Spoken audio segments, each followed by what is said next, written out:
unlimited data, all for just $20 a month for the whole first year. Get it at Walmart or StraightTalk.com. Straight Talk. Less dollars, more sense. Taxes and fees apply. Requires activation of iPhone 12 and a new Silver Unlimited plan or higher-end auto pay enrollment. $25 a month service credit applied for up to 12 months if eligibility requirements are met. For network management practices, visit StraightTalk.com. Let's say you've got questions. You're looking into solar, but you don't know where to start. Well, Harman Solar has the answers. Hi, I'm Jeffrey O'Brien, and listen, there's a couple of ways you can go here. One, visit harmansolar.com, browse around, because right across the page, they got links to all sorts of great information, like frequently asked questions, equipment, tax credits, even testimonials. Or just give them a call, 800-281-3189. Ask them directly. They'd love to hear from you. That's 800-281-3189. Or just go to harmansolar.com. 8-Out presents Terrifying Jobs. Bull Rider, take two. Today we're talking with Clifford Maxwell, a rodeo bullfighter. His job? Distract raging bulls from going after thrown riders. Cliff, this seems like a Really terrifying job. Why do you do it? I love protecting the bull riders when they get bucked up. How big are these bulls? 12 to 2,200 pounds of pure muscle. You're not cowed by any of this, obviously. Is there anything that scares you? Yeah. Distracted drivers terrify me. This message is brought to you by ADOT, the ABA, and this station. Attention business owners, do you need zero money down financing on new or used equipment? Meet Dylan Cohen at JR Capital, your gateway to equipment financing that breaks the mold. JR Capital offers zero money down financing options on both new and used equipment, vehicles, heavy machinery, and more. It's a game changer, giving you the power to enhance your operations without slowing you down or denting your cash flow. Need a boost in working capital or a flexible line of credit? Dylan can help your business get the cash flow it needs fast. The process is a breeze too, with a simple application and same-day approvals. No more waiting, no more hassle. Just a straightforward path to securing the funds you need faster and easier than asking your banker. Call Dylan Cohen at JR Capital today at 602-834-7353 or click on Finance with Dylan at moneyradio.com. Call Dylan Cohen 602-834-7353 and get the money you need for your business today. Hey guys, Jeffrey O'Brien here. Did you know Harman Solar has gone super high tech? There's an amazing tool at harmansolar.com that'll give you an instant ballpark solar estimate using satellites from space. You just type in a little information, and within seconds, you'll have an idea of just how little money it takes to save big on that monthly electric bill. I did it, and within seconds, they measured my roof and calculated my savings. It's very impressive. Go to harmansolar.com and give it a try yourself. That's harmansolar.com. KQFN Tempe. Also transmitting on K257CD Phoenix at 99.3 FM and K240 EU Mountain Hills at 95.9 FM. Wherever you go, take us along. Listen to our live stream on our free Fanatic app. Download it today. All right, people, settle down. Because it's time. Time for what? Showtime. When does it start? Right now. 3, 2, 1. Let's get on with the show. Let's do it.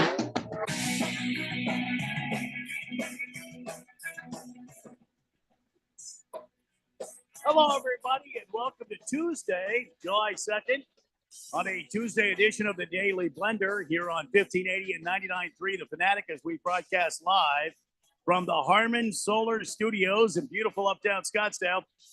Right over there, that is Keon Rose, the sexiest man at Sports Talk Radio. Jeffrey O'Brien on holiday this week. My name is Randy White. You are the fourth dimension, and you are texting in at 888-368-1580.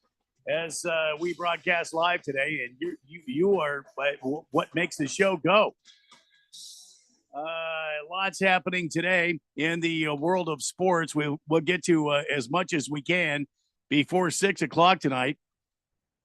I mean, a lot going on here. Suns made some moves today. Donovan Mitchell agrees to stay with the Cavs. Jared Goff will answer the question if he's got a decent shot at MVP. Klay Thompson's dad is mad, and he's not afraid to tell somebody. Remember Tim Anderson? Yeah, he was excused by the Marlins today.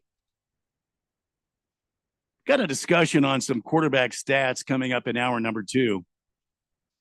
Sean Payton is betting the Broncos' future on Bo Nix.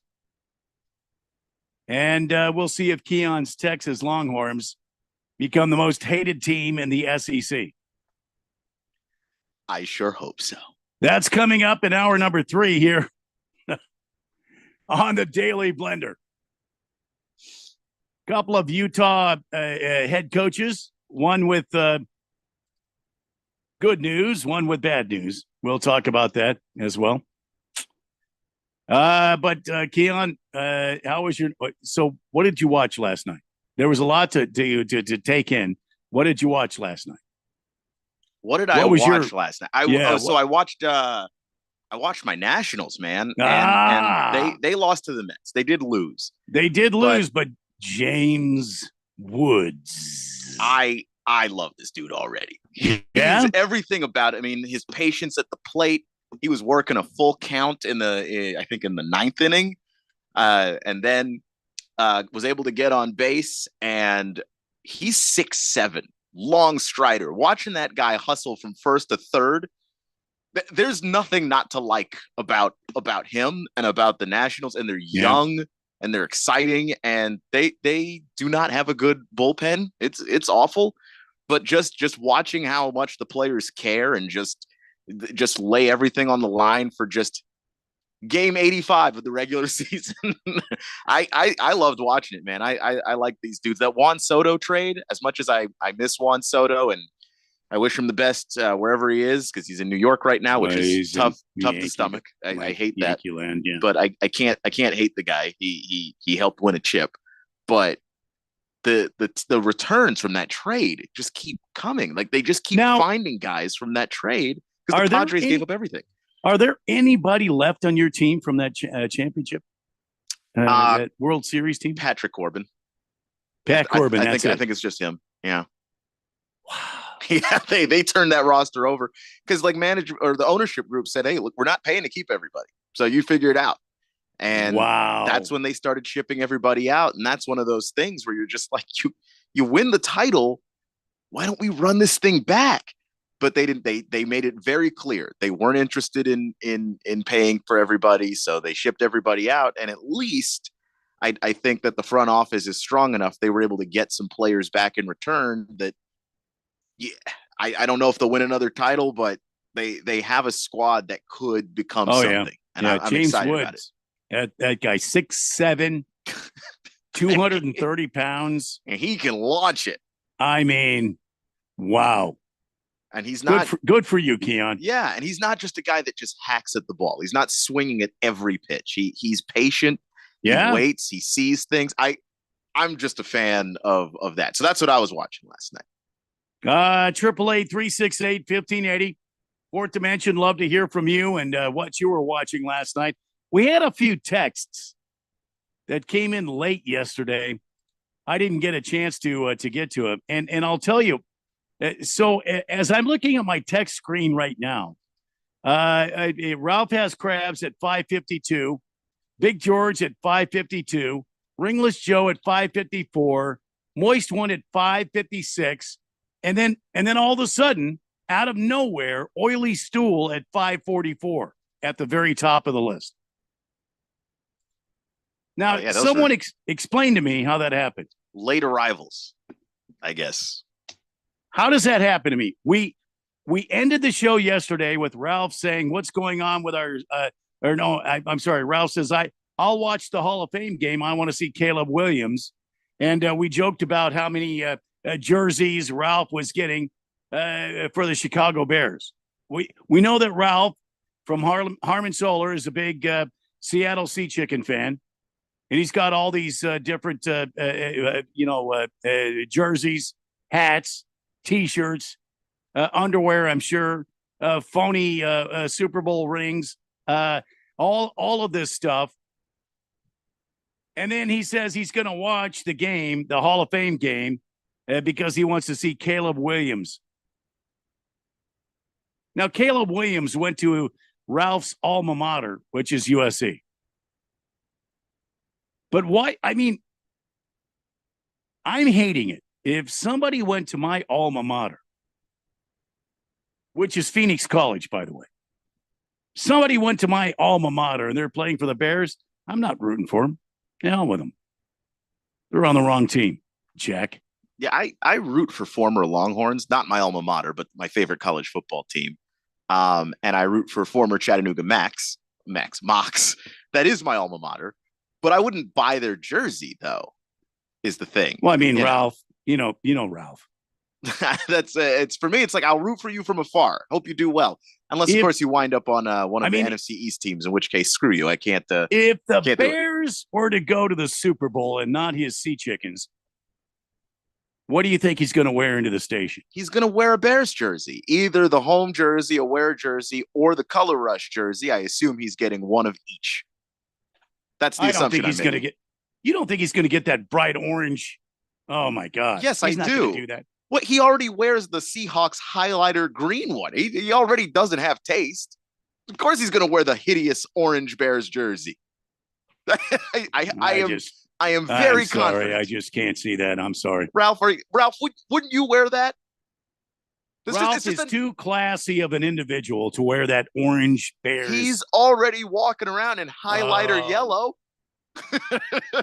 I can see that because that's his proclaimed team. I don't know if they had a Caleb Williams orange Bears jersey. Oh my God! I would be. Maybe I'm wrong about this. I could be wrong. I'm just saying I would bet money he would get it, especially if Caleb Williams turns out to be everything he's advertised to be. Then he's getting every version of a Caleb Williams jersey that exists. Oh my God. Well, Ralph Has Crabs joined us right after I read that text. I read that text right around 5:50 and 5:56. Here comes Ralph Has Crabs. Hey, Ralph, what's wrong with your slumping Dodgers? Oh my God, that's such a mean question to ask. Is it mean? Really? It is because if he was trying to be polite, he'd say, "What's wrong with your Dodgers?" And we all know they're slumping, so with that would be implied. When you have to point out that they're slumping, you were trying to hurt his feelings by bringing up the fact that they're slumping. And that's the real point of that text. Is he really trying to hurt his feelings? Come on. A little bit. Hey, Ralph, what's wrong with your slumping Dodgers? If you're not careful, the Padres, Diamondbacks, and Giants will catch you in the standings. Okay, well, the Giants aren't catching anybody. I feel pretty good. Well, the Giants are playing good ball. Really? I mean, they just put a hurt on the damn Dodgers. I'll tell you that. Well, that's true. They put a whooping on the Dodgers. That's a good point. Good point, Ralph Has Crabs. Ringless Joe from yesterday says, funniest thing is when some dude tells you you're watching the WNBA and it's gay. It's like, how is watching women gay? Is it straight watching men playing basketball? I mean, that's a good point. It's a solid point. That's a good point right there. I mean, that's not even, that's not even bad. That's a good point. I don't watch the women's basketball. I'm sorry. I see the highlights and I appreciate the game. And I've said as much yesterday on the show. Now, Keon, he watches it. We have a lot of listeners, I think, a lot of male listeners, Keon, that watch the WNBA. Yeah, especially as of this year with Caitlin Clark and all the buzz she's brought to the sport. Like, yeah, I mean, this is the perfect time to jump in and see if you like it or not. Why not? If you don't, well, you I'll tell you this much. If you do, cool. It's rough and tumble out there in the women's basketball world. I have always been a fan of physical basketball. Like, that to me is the way the game should be played. It's a contact sport. They try to make sure things don't get too excessive, but you do actually have to play close to people if you're going to defend them, if you're going to stop them from getting to the basket. And there's a psychological aspect to the physicality as well. If I have maybe been this person. I'm not saying, but if you're going to the basket too easily, might have to be a foul that happens just so that you have to think about it. That's all. That's just it's just part of the game. I have a question. Maybe you can answer it for me. As long as I can remember, Keon, the WNBA's had a orange and white basketball. Got the orange on one thing, then you got the white, and then you got the orange, then you got the orange and white basketball. Mm-hmm. I've been seeing these highlights where they have the black and white basketballs. Is that something special? I don't think it's special. Or you just think it's the same ball, it's just maybe a different variety of the same ball? I think that's what it is. I actually hadn't noticed that. You haven't noticed that? No.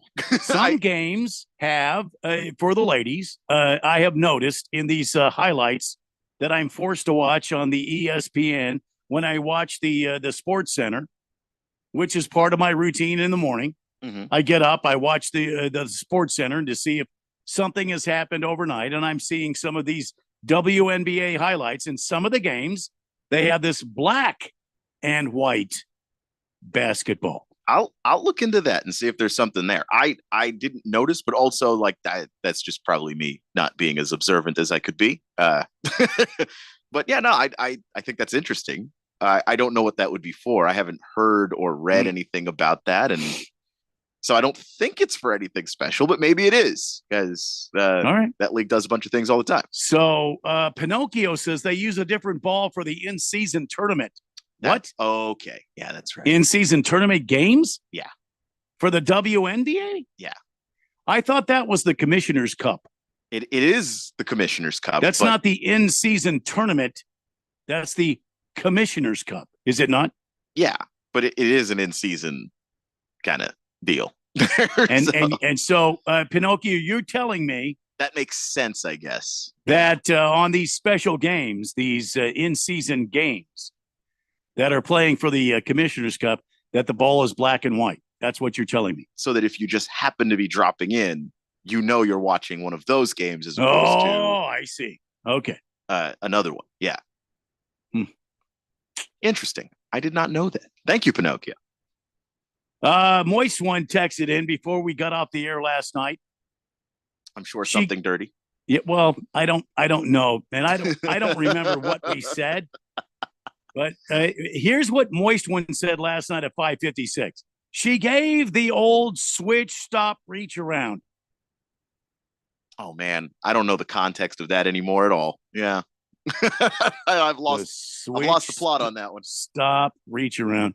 Then he says, switcheroo. Huh.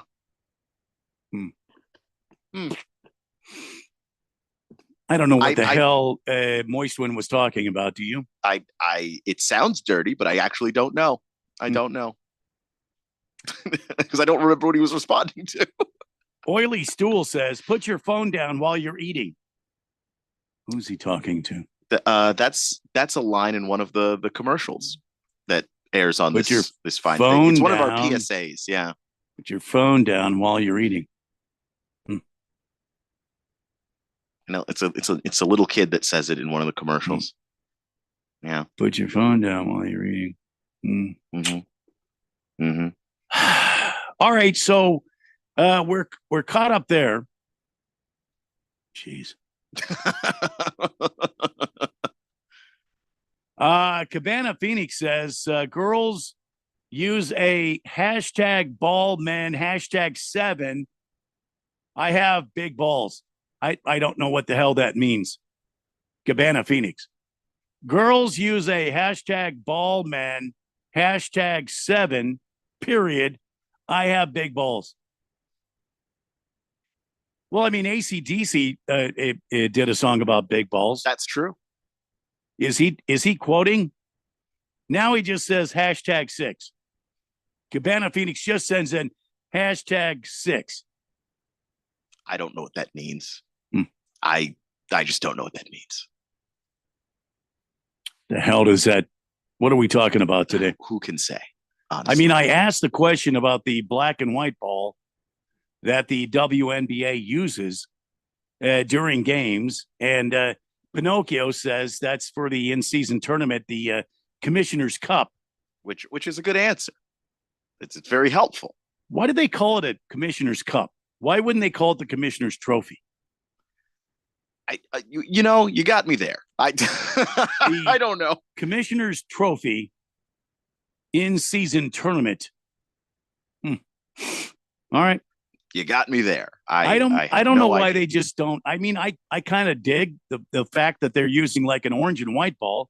And then I kind of dig that they had a black and white ball. I thought, maybe they're just kind of rolling that ball out there for some just general game, and it's happening, and the girls are playing with this black and white ball, and I don't know. I mean, I thought this was cool, and now all of a sudden it's turned into a thing. Girls use a hashtag ball men, hashtag 7, period. I have big balls, and then next text, hashtag 6. I don't know what that could possibly mean. I also don't know why we needed to know you have big balls. That seems to be something to keep between you and whoever wants to actually see those. I got nothing. I got nothing. Well, I mean, I feel like we've cleared that away. I think, and what we're going to do next is talk about what the Suns have done today. There's been some moves and some announcements, and we'll talk some NBA basketball when we get back. It's the Daily Blender on 1580 and 99.3 The Fanatic. This is Brent Musburger's Action Update on 1580 and 99.3 The Fanatic. Get insights into the sports betting market with VSiN's betting splits. See where the money is and keep updated on how the market is reacting. Only at VSIN.com. Now, here are the latest lines from my guys in the desert. The Arizona Diamondbacks are in Los Angeles tonight to take on the Dodgers. It also starts a 6-game road trip. Arizona recently took 2 of 3 from Oakland, winning Sunday 5-1. Ryan Nelson gets the start tonight for the Diamondbacks at 5-6 on the season, an ERA north of 5. Bobby Miller will go for the Dodgers 1-1, an ERA over 6. Arizona getting a run and a half tonight, minus 125 on the run line. The Dodgers minus a run and a half, plus 105. On the money line, Arizona plus 165. The Dodgers minus 200 with the over-under at 8.5. I'm Tony Desiri with your VSiN Action Update on 1580 and 99.3 The Fanatic. The light is fading, your hands are sore, and the last tool's been put away. Now is the time to feel the satisfaction that comes with a job well done. But when you get your tools from Harbor Freight, something about the job feels a little different. Your wallet. Because we believe that everyone deserves hardworking tools at hardworking prices. And that's what we have here. So, whatever you do, do it for less at Harbor Freight. If you're looking for a new couch, you could cut down on expenses by bundling your car and renter's insurance with Progressive. Because you know you've had this couch for too long. Sure, you've had good times together, but a ripped-up cushion is not a fond memory. It's a sign. Notice how other people have couches with 2 armrests? Now that's living, right? No, it's just normal. So bundle your renters and car insurance with Progressive and put the savings toward a new couch. Please, it's time. Progressive Casualty Insurance Company coverage provided and serviced by affiliates and third-party insurers. Not available in all states. Hey everybody, it's Mark Asher back to tell you about my great friends at the Lund Mortgage Team. Did you know that the Lund Mortgage Team was founded back in 1999? That's right. They're celebrating 25 years in existence this year. And you know what you have to do to stay in business that long? You have to be good at what you do. And the Lund Mortgage Team is not just good, they are great. They have helped thousands of people save thousands of dollars over those 25 years here in the Valley of the Sun. They only lend in Arizona. And they're mortgage brokers, which means they can shop your rate around. They're not tied to just one set of rates. Mortgage rates can get crazy. They can get high. They can get low. There's good times to strike and there's times to stay on the sideline. Let the Lund Mortgage Team be your coach, be your team leader when it comes to these huge decisions. Call 623-875-9940. That's 623-875-9940, or you can always check them out at lundmortgage.com. Great website with all the tools you need. Call them today. They're my great friends, and you'll love them. It's the Lund Mortgage Team. I'm at a smoothie bar asking people if they'd switch smoothies with me for $574. Oh, I'll switch. So what about $574 if you switch your home insurance to Allstate? That's a headache. Nope, it's painless. Oh, so it's easy money. Yep, check Allstate first and you could save hundreds on quality home insurance today. You're in good hands with Allstate. Not available in every state. Based on the national average annual savings for new home insurance customers surveyed in 2023 who switched to Allstate and reported savings. Savings vary. Hey, what's up, everybody? Ken Barkley here, reminding you to check out You Better You Bet. Why, you ask? Well, because we bring the fun, the insight, and all the wagertainment you need. Plus, hopefully, we win a couple bets along the way. From up-to-the-minute breakdowns of backdoor covers, bad beats, and the cheers and tears that come with them, obviously. Plus, betting analysis from some of the best minds in the sports wagering world. Join myself and Nick Costos and tune into You Better You Bet. Weekdays weekdays from noon to 3 on Arizona Sports Betting Station 1580 and 99.3, The Fanatic.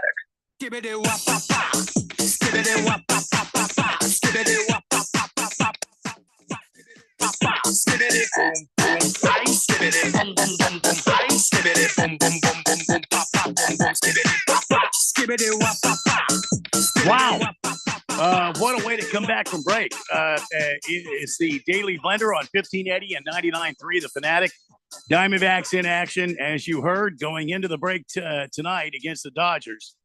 Chavez Ravine, and then on to 3 against the Padres in San Diego for the weekend series before coming home against the Braves for 4, Blue Jays for 3, and then they go to Chicago for 3 against the Cubbies, and then it's on to Royals territory. But somewhere in between there, I think the last game from the Blue Jays, the last time they faced the Blue Jays, that 3-game series, after that, it's the All-Star break. They take on the Blue Jays on Sunday, July 14th. The All-Star break goes on, and then they open up in Chicago on the 19th against the Cubbies. They go to Kansas City. They take on the Royals for 3, and then they come home against the Pirates, the Nationals, and then they go to Pittsburgh to take on the Pirates. Lots happening for the Diamondbacks here, and a very crucial time. Zach Gallen will be throwing on Thursday against the Dodgers at Chavez Ravine on July 4th. That's a 6:10 ball game there in L.A. In case you were wondering, Cabana Phoenix says that.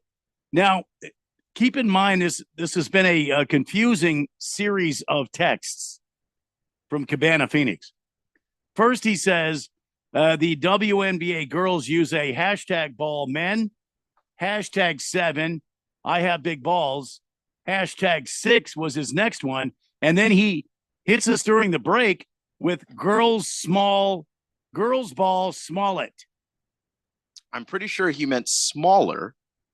The other hashtags don't make sense. In fact, this is a radio show, so no hashtag makes sense. Hashtag is supposed to help you search for things, so I don't understand. I feel like I heard that word somewhere before, Smollett. I think he meant smaller. Smollett is not a word.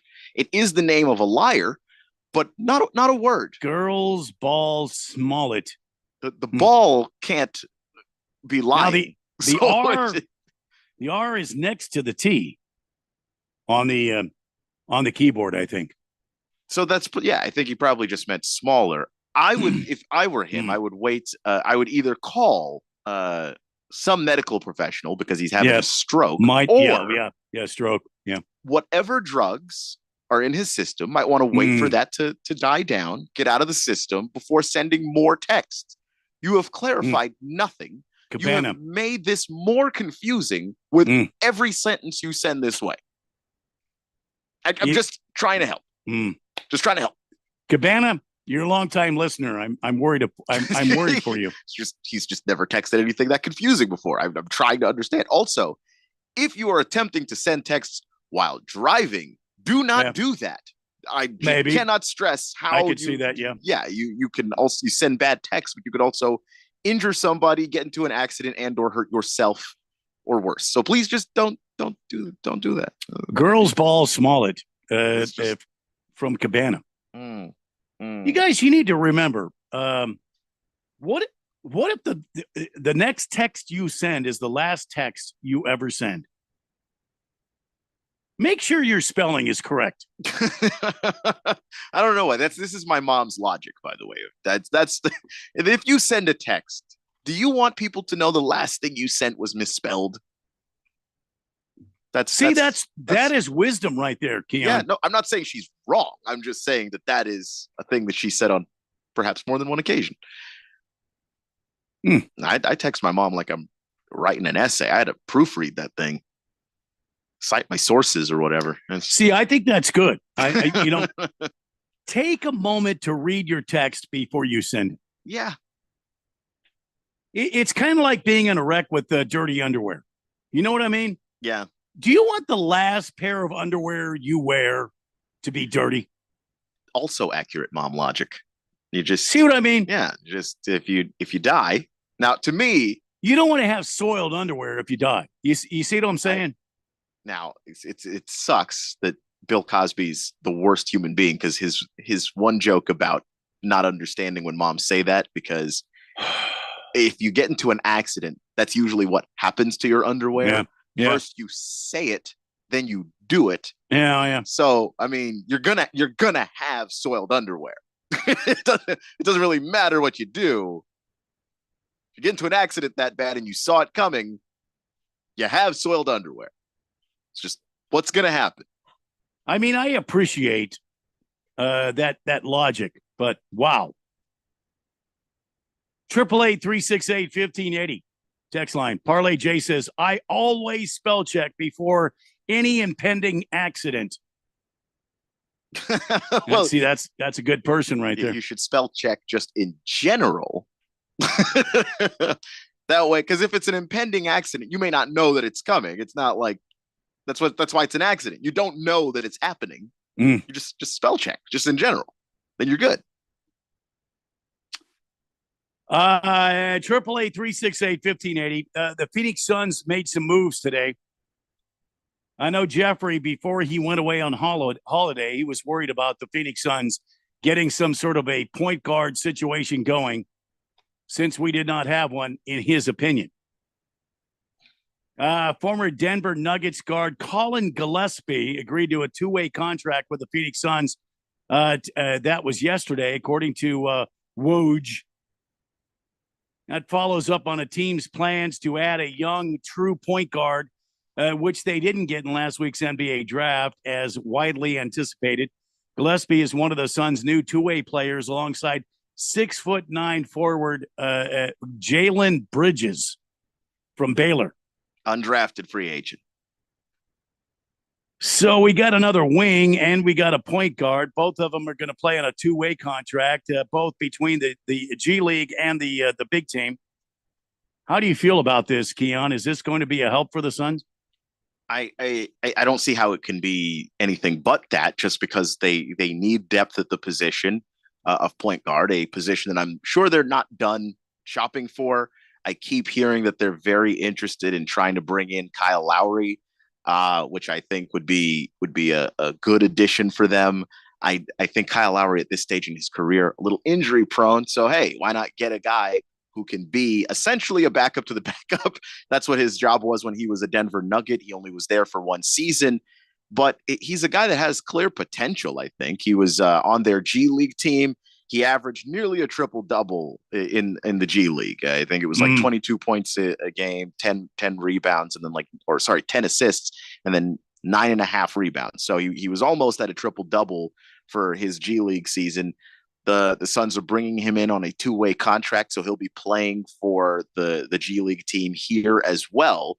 But I just think that's more of a depth situation. And then maybe if there's some upside there, he's a smart basketball player. He's very quick, but I just think that there's still some more room for him to grow and improve. He's not a starter. I don't think that this solves the point guard problem, but it does give you some depth at point guard when you finally get that whole situation filled out. So can I ask you a question? Sure. They've got, 17 wings. Why are they bringing in another guy at the wing position? And second of all, it's a two-part question. What are they going to do with the point guard they already have that's often injured? And you know who I'm talking about. You know exactly who I'm talking about. What are they going to do with that? Well, with the wing thing, I don't know. I read some articles that said Plumlee is a wing. Is he? He's played power forward and center a lot of his career. So I don't know that he's a wing. I don't think that that's the position they're going to ask him to play. He's versatile, so you could put him out there, but I don't know. I don't necessarily agree with that article or with a number of the articles because when have you seen Mason Plumlee play like small forward? Like that, you just haven't seen that. That's not his skill set. Right. He's there, I think, to be more depth at power forward and center to give a little help to a Yusuf Nurkic. I think that there were times where they wanted to give maybe Yusuf a break and they couldn't do it because what are you going to turn to Bol? I like Bol. But Bol is more offensive than defensive. He's not going to give you a whole lot on the defensive end of the floor, which makes him unplayable at times. Plumlee would be playable. He gives you effort on both ends, and he's solid. He's completely solid. So I think that's the reason why Plumlee's coming in. I don't think he's coming in to be yet another wing on this team. I think he's going to be playing in the post a lot. So aside from Colin Gillespie coming in from the Denver Nuggets, playing on a two-way contract. What Keon was referencing was the fact that the Phoenix Suns also let Drew Eubanks go. They let him walk away and didn't try to bring him back. And they did add another big man, Mason Plumlee. He's expected to join the Phoenix Suns, a 6'10" center. Eubanks joining the Utah Jazz after he agreed to a two-year deal for $10 million on Monday. The day after the free agent market opened, according to ESPN's Woj, Eubanks declined his $2.6 million option for next season with the Suns, signed a 2-year deal for $5 million last summer with the Suns. On June 21st, he was the first in the domino effect of Suns' 4 veteran reserves who declined their player options and wanted to enter unrestricted free agency. So the second leave was Eric Gordon. He opted out of his $3 to $4 million on the table last Thursday after 1 year in a Phoenix Suns uniform and agreed to a 1-year deal with another playoff contender, Philadelphia, for $3.3. That's according to Shams Charania. Suns, however, are retaining Royce O'Neal and Bol, according to different reports. Shooting guard Damian Lee, who missed all of last season after he underwent right meniscus surgery in the preseason. He rejected his $2.85 million the day before free agency opened, per Hoops Hype. Michael Scotto, Eubanks and said 3 other departures momentarily frees up a little bit of loot for the veteran minimum deals for the second apron clamped Phoenix Suns. Okay, we get Plumlee, we bring him in. Yeah, which basically replaces Eubanks. Like we get this other kid. He comes in, but he's on a 2-way deal. We got Ryan Dunn in the trade. Or in the draft there, yeah. No, I'm sorry, in the draft, sorry. So with everything that you know about the NBA, what do you feel like the Phoenix Suns are going to do? Everything keeps pointing back to Kyle Lowry. I think that they're going to try and go after him to be a starting point guard, a veteran guy that you know can play. He's diminished at this point in his career athletically, but in terms of being a high IQ basketball player, Kyle Lowry can still give you that. And being on this team, I still think it helps when you're a guy that's maybe declining at a certain point in your career that you don't have to figure out how to be the primary scorer. No one's going to ask you to score ahead of Durant, Booker, and Beal. So you're just filling in the gaps there and running the offense. And I think that Kyle Lowry can do that. That seems to be the option because I think that they can afford him. He seems gettable. Do they work some sort of a deal to trade Bradley Beal? I mean, I don't see how you do that without losing. If you trade Bradley Beal, you are going to have to give up picks to do it because there's no team that's going to take that contract. The Beal contract, even if they liked Bradley Beal a lot, the Beal contract is big and it's a lot to move and it's a lot to say to a team, especially the way that Bradley Beal performed last year, which was he was injured a lot. And when he wasn't injured, it took him way too long to gel with this team and get engaged in this offense. And then when he finally did it, they got to the playoffs and then just got bounced right out. It's going to be hard to convince a team that for $50 million a season, take Bradley Beal in the production from a year ago. I just don't know that anybody's doing that. So if Bradley Beal stays with the Phoenix Suns, let's say he has a good year. What are you expecting from him? Well, if he has a good year, then that's a 20-point a game guy. That's a maybe 5 rebounds, 5 assists. And I think that's solid and good and fits into kind of keeping this big three scoring somewhere around 60 to 80 points a game, which they're going to have to do some way, somehow. I do think that he got more comfortable with the offense as the season went on, like more comfortable playing with Durant and Booker. There were a lot of times, especially earlier in the season when he played, that it seemed like he didn't want to step on anybody's toes. He was very tentative. He didn't take a whole lot of shots. He wasn't very aggressive. But man, they're paying you $50 million a year. Go out there and play. You do have to be more aggressive. When those shots are there for you, don't look to pass. Shoot them. Like that's what you're there for. And Bradley Beal's a shooter, man. Like when he's on his game, there is not a whole lot you can do to stop some of those shots from falling. I've seen it with my own eyes watching this guy play. He did average 26 points a game before the Suns got him. So it's not like he can't play.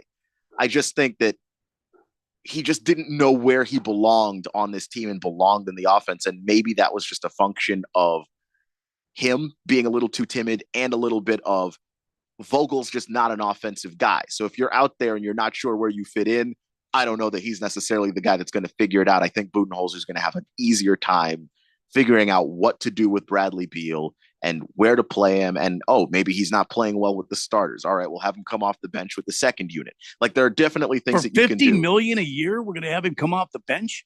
Yeah, I mean, because first off, you don't have a choice. You're stuck with all 3 guys. But also we've seen this happen with Russell Westbrook, where Westbrook joins a team, he's with the starters, and it doesn't work. For whatever reason, he's just not gelling with those guys. It's not like he can't play as a starter. It's that the guys that are there as starters, he's not gelling with them. But if he comes off the bench and he's giving you 22, 23 points a night, that's the $50 million you're paying for. The points. It doesn't matter if you're starter or bench. And you're going to overlap also. Like, it's not like you're purely playing with that second unit. Yeah. When you mix and match rotations, like that's part of what you're going to use Bradley Beal for is, you're going to come off the bench, but then we're going to bring Devin Booker and Kevin Durant back in, and maybe we'll leave you out on the floor. If you're playing well, we'll leave you out there. And then when you need a breather, then we can pull you off and those guys will still keep going. And that way you have a little bit more space for these guys to where if Bradley Beal is struggling to figure out his place in the offense, then give him his own place in the offense by separating him from the other guys until they can gel. Like that's a strategy a lot of coaches use. It's a pretty basic one.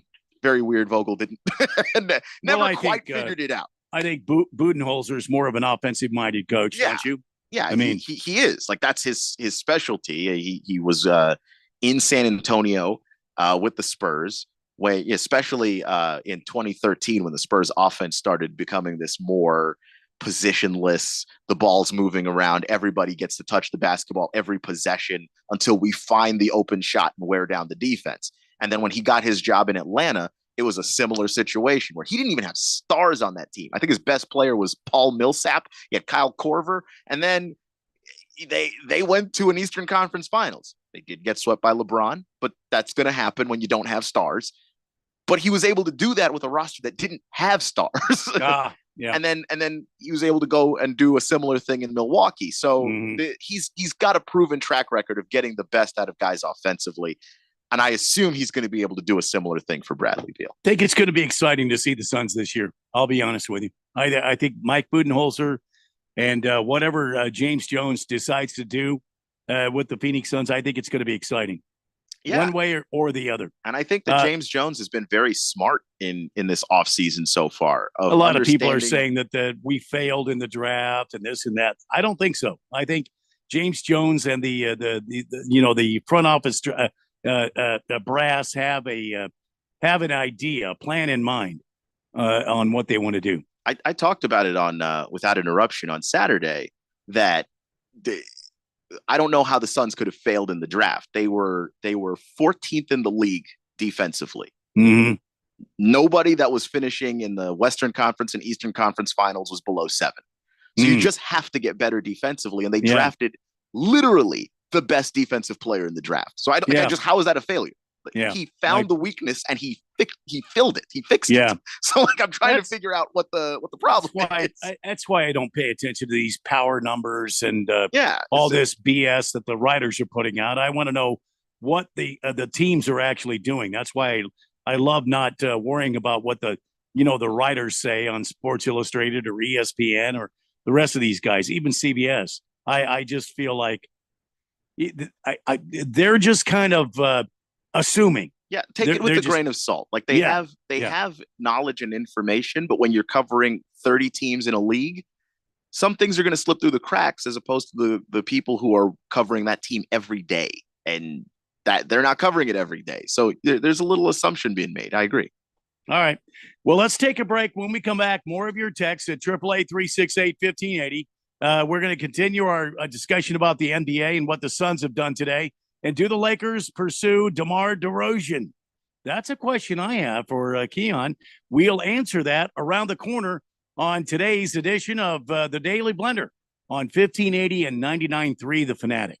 Is reviewing life insurance on your to-do list? Now's the perfect time to add it. A friend recently told me that securing life insurance sooner rather than later can help you lock in lower rates for years to come. So I bumped this up on my list and got it done. I called SelectQuote and couldn't believe how easy and affordable life insurance is. I'm 40 and got a $500,000 policy for $16 a month. My husband's also 40, and his $500,000 policy was only $18 a month. Plus, with SelectQuote's same-day coverage, there was no medical exam required, and we were covered by the time we hung up. Knowing I have this checked off my list feels amazing, but the peace of mind knowing my family is protected feels even better. Call SelectQuote at 1-800-280-8787.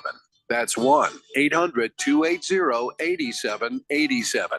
Or go to SelectQuote.com to get your free quote today. That's 1-800-280-8787. Details on example rate at SelectQuote.com. Prescriptions require an online consultation with a healthcare provider who will determine if appropriate. Restrictions apply. See website for details and important safety information. Subscription required. Price varies based on product and subscription plan. Hey guys, did you know there's a generic form of Viagra that works just the same, but is 95% cheaper? And you can get it online? Go to hims.com/joy. Through Hims, you'll get a free medical consultation, discreet shipping if prescribed, and the process is 100% online. To start your free online visit, go to hims.com/joy. That's HIMS.com/JOY. Summer. What's not to love? Well, maybe not the scorching temperatures. Every day can't be 75 degrees with a breeze. So I went to Kohl's and stocked up on looks that'll keep me and my husband cool all season long. I got 20% off already great prices on linen dresses, cute jumpsuits, and comfy polos. Plus, I saved $15 because I spent over $75. And I earned Kohl's cash. So bring on the summer heat. We're ready to weather it in style. All thanks to Kohl's. Select styles. Offers end July 7th. Some exclusions apply. See store or Kohl's.com for details. I'm at a smoothie bar asking people if they'd switch smoothies with me for $574. Oh, I'll switch. So what about $574 if you switch your home insurance to Allstate? That's a headache.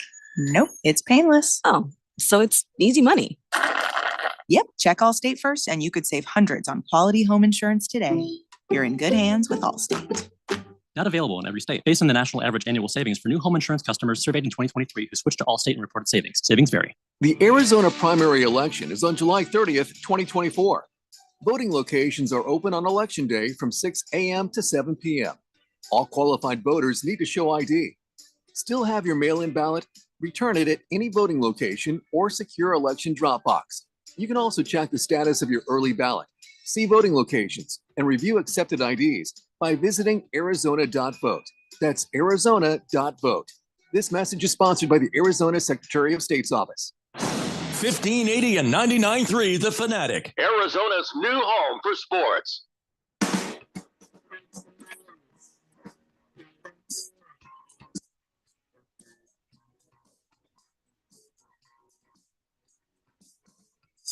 Talking about a few things that the Suns did today. Free agency 2024 underway. remember, everything that's happening, everything that you heard is not official until Monday. That's when the NBA opened their offices, and this sort of free agency period gets cemented, as it were. Is that right? This is the This is the official, Keon. This is the official. What do they call it? Tampering. Yeah, the old legal tampering. The illegal tampering period for the NBA. This is what's going on right now. So you're allowed to contact people, but you're not actually signing anything until Not signing anything. So in other words, Klay Thompson not signing anything. Old playoff Joe, what is playoff Paul? He's not signing anything. Nobody's signing anything yet. This is all unofficial until Monday,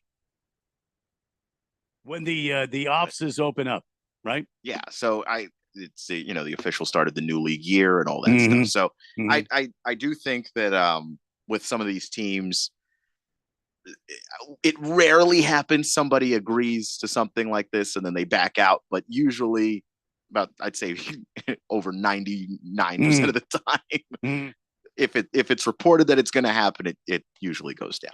And if you hadn't heard, Drew Eubanks leaving the Phoenix Suns, walking away, Mason Plumlee in for the Phoenix Suns. But again, that's not official until Monday. And I think, don't quote me on this, but I think now that after all of this, the Suns have 3 more roster spots to fill. So yeah, they do. You're right. They've got to figure out exactly how that's going to work. Eric Gordon gone. Yeah, which he's out of here. Best of luck to him, but it did not work here. Josh Okogie, he also opted out Friday. Yeah. He's leaving. Royce O'Neal and Bol are staying. Yeah, which I think O'Neal, according to what these reports have. Yeah. Damian Lee looks like he's staying with the Suns. But Eubanks gone, Plumlee in. And lots more happening around the NBA. At 888-368 is our text line.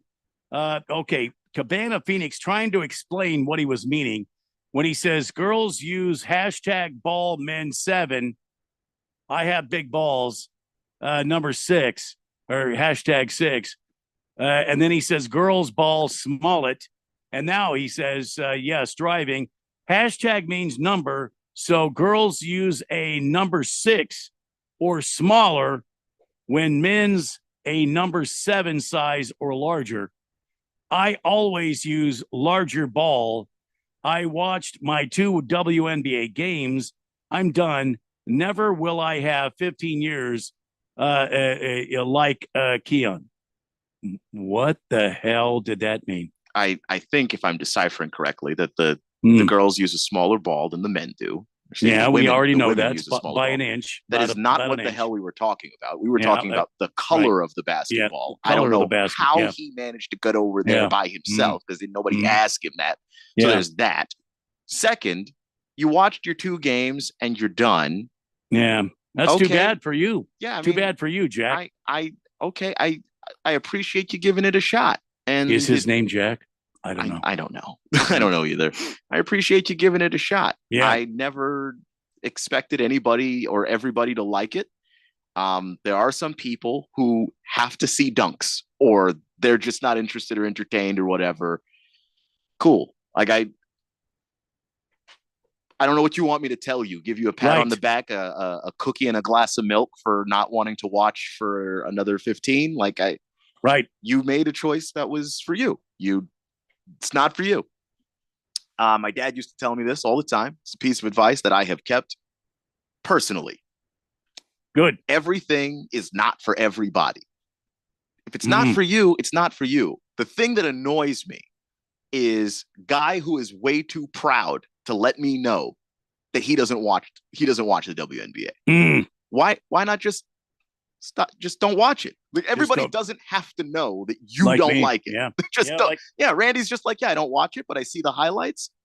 I can see the appeal, but it's just not for me. Cool. It's not, but I appreciate what they're doing. And I can tell you it's a hell of a lot better than the the softy freeze ice cream softy soft of the NBA. I'll tell you that damn much right now. So do with that what you will. Not going to hurt my feelings, sir. Right? Moist One says, I usually ask for a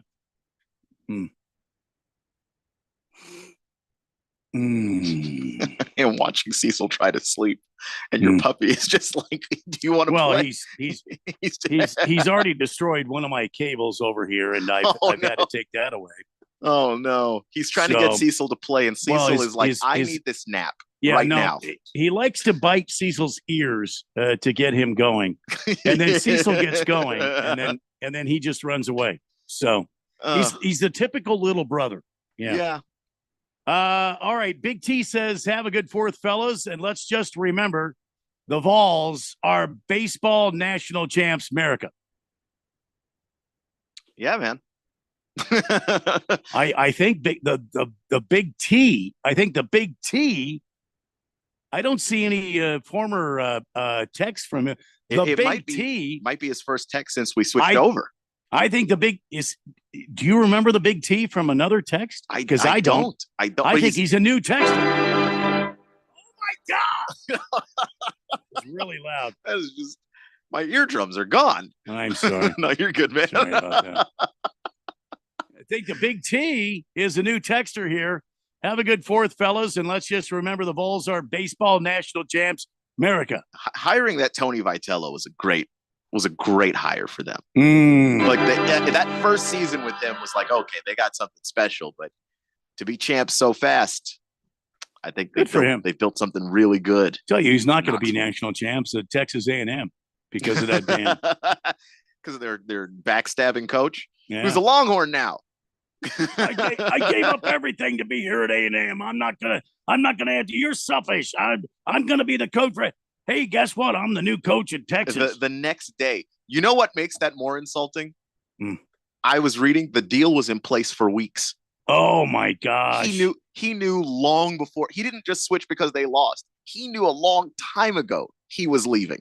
So not only did he abandon all those players, not only did he rip this poor reporter's head off for daring to ask if he was leaving, he knew he was leaving long before that question was ever asked. What an a-hole, but I hope he wins a championship at Texas. I still believe. Look, I have no reason to badmouth this guy for taking another job, but the way he went about it, I thought was terrible. It's wrong, just completely inappropriate. He could have just said, "I'm not answering that question at this time," and it may have tipped his hand a little bit, but he could have just said, "This is not the time to ask that question." Yeah, he really could have.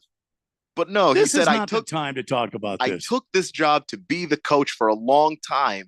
And he knew, according to the reports, he knew for at least a week that he was leaving. He went into this rant about taking the job at Texas A&M. And this is why.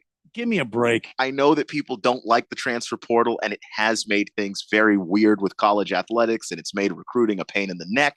I understand all of that stuff. But if we're going to talk about players having loyalty, these coaches don't have any. None. Man. None. That was bad. So I don't mind players having the ability to move around. I go into that press conference with one thing on my mind. I'm not going to answer any questions about another job opportunity. And I'm going to come at these guys with, this is not the time to talk about this. That would be it. Yeah. If you want to reach out and talk about it at a later date, that's fine. But right now, in this I'm not talking about tomorrow. I'm talking about today and how we lost the series. You know, something like that. Yeah. It's going to take these guys a long time to get over this loss. 888-368-1580. Big George says, hey, hi, gentlemen. Happy Taco Tuesday. Well. Oh, Big George. Looks like the Suns aren't doing much to improve their team based upon these signings. Looks like we will have another first-round playoff exit next season. Fantastic. They are doing what they can. That's Big George. If you can be the general manager of all time to figure out how in a weak free agent class with a second apron cap Go on ahead. restriction. Go on ahead. Preach. If you want to figure out how to get players on this team doing that, you go ahead and figure it out. You tell me. Because given the circumstances, I think James Jones is doing a pretty damn good job. Jonesy says, let's not forget about Washington's coach. Classless move. Hour one of the blender in the can. Is See you in a reviewing minute. life insurance on your to-do list? Now's the perfect time to add it. A friend recently told me that securing life insurance sooner rather than later can help you lock in lower rates for years to come. So I bumped this up on my list and got it done. I called SelectQuote and couldn't believe how easy and affordable life insurance is. I'm 40 and got a $500,000 policy for $16 a month. My husband's also 40, and his $500,000 policy was only $18 a month. Plus, with SelectQuote's same-day coverage, there was no medical exam required, and we were covered by the time we hung up. Knowing I have this checked off my list feels amazing, but the peace of mind knowing my family is protected feels even better. Call Select Quote at 1-800-280-8787. That's 1-800-280-8787. Or go to selectquote.com to get your free quote today. That's 1-800-280-8787.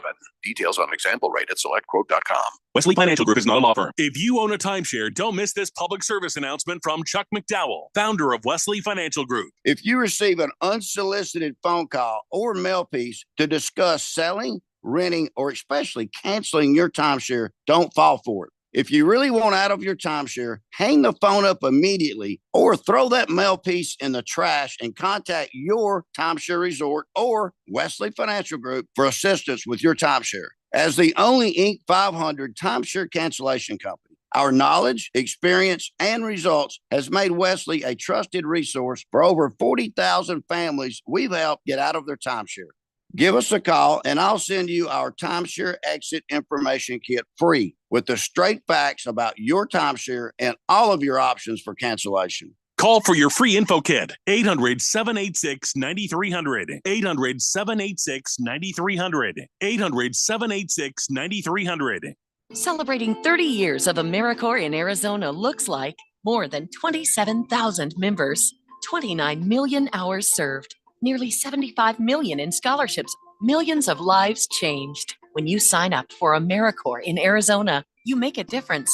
Also, earn a living stipend, plus education scholarships. Join the movement by signing up at serve.az.gov. That's serve.az.gov. This message is sponsored by the Governor's Office of Youth, Faith, and Family. Everybody's got a podcast these days. Comedy, politics, true crime, you name it. But how many actually teach you anything useful? Harman Solar has an entertaining podcast that is vital if you've been thinking about looking into solar, but you don't know where to start. Ralph and Ben explore the intricacies of utilities, equipment, processes, and more. Their primary objective is to educate and empower you to make informed decisions on your solar journey. So increase your knowledge, not your bills. Go check it out right now. It's the Harman Solar Podcast at harmansolar.com. KQFN Tempe. Also transmitting on K257CD Phoenix at 99.3 FM and K240 EU Mountain Hills at 95.9 FM. All right, people, settle down. Because it's time for what? Showtime. When does it start? Right now. 3, 2, 1. Let's get on with the show. Let's do it.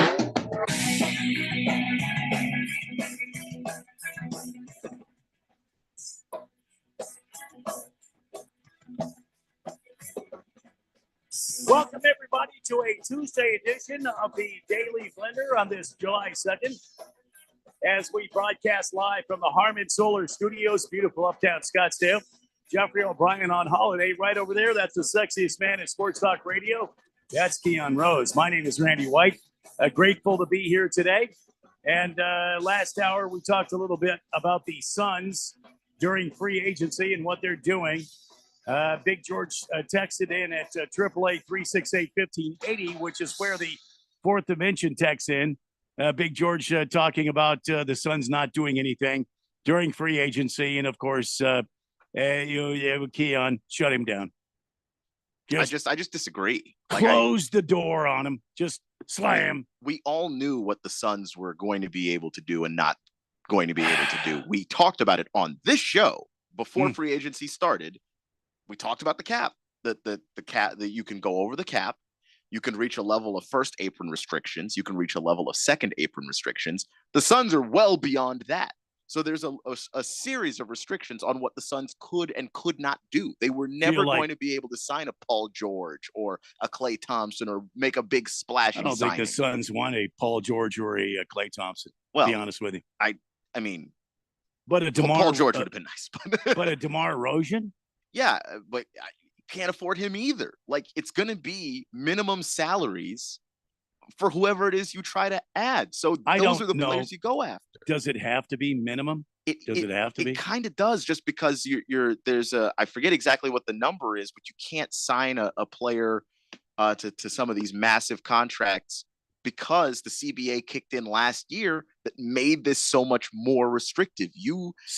So they were able to you can re-sign guys without that restriction, but you can't sign guys. So what about if Kevin Durant or Devin Booker or even Bradley Beal take a restructure their contract? You can't really. Why? It's the NBA. These contracts. Why though? These contracts. They're literally not. They're not struck. You can't. It's not the NFL. These contracts are locked in. Once you agree, the team is locked in and the player is locked in. The player can make some noise about asking for a trade, but if the team says no, you're stuck. Like that. These deals do not get restructured because they're not built that way. So you're stuck with them. Well, more than 24 hours into free agency, LeBron James apparently called and declined his option with the Lakers. The Lakers had and LeBron had an option, and he declined that, and became a quote unquote free agent. And there's been a lot of reports about LeBron maybe taking less money in a new contract to open up some money for the Lakers to do some moves. And the Lakers did re-sign Max Christie.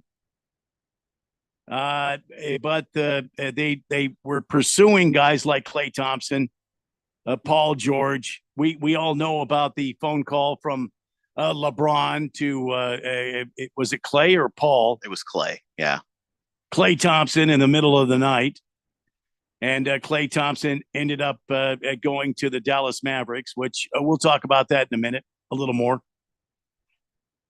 I was just asking, is there some way that Bradley Beal or KD or Book can restructure their contracts? Well, there's no way to do that. There's no way to do that. The reason why that was able to happen for LeBron is because there was literally he's a free agent. There was an opt-out in his contract. So he opted out and became a free agent. So now the quote-unquote restructure is just him re-signing with different numbers. But once those numbers are set, for the length of that contract, unless there's another out, it's got to be 2 years. It can't be more than 2 years. Yeah, it's LeBron has only ever signed 2 to 3 year deals, either with a team out or a player out. So, and largely a player out. LeBron doesn't leave that in control with anybody else. Today, the rumblings out there today is the fact that the Lakers could pursue free agent wing DeMar DeRozan. An elite mid-range scorer, playmaker without the qualities as a point of attack defender and three-point shooter that made Thompson the Lakers' priority. It's unclear how serious the interest might be from the Lakers and or the Bulls. A lot of people saying the Bulls are more than willing to re-sign DeMar. Lakers say they're kind of mum on the subject, but the fact is it's out there. The Lakers want to get somebody in there to help LeBron and help AD. And I don't know that DeMar DeRozan is a guy that would put this Laker team over the top. Do you?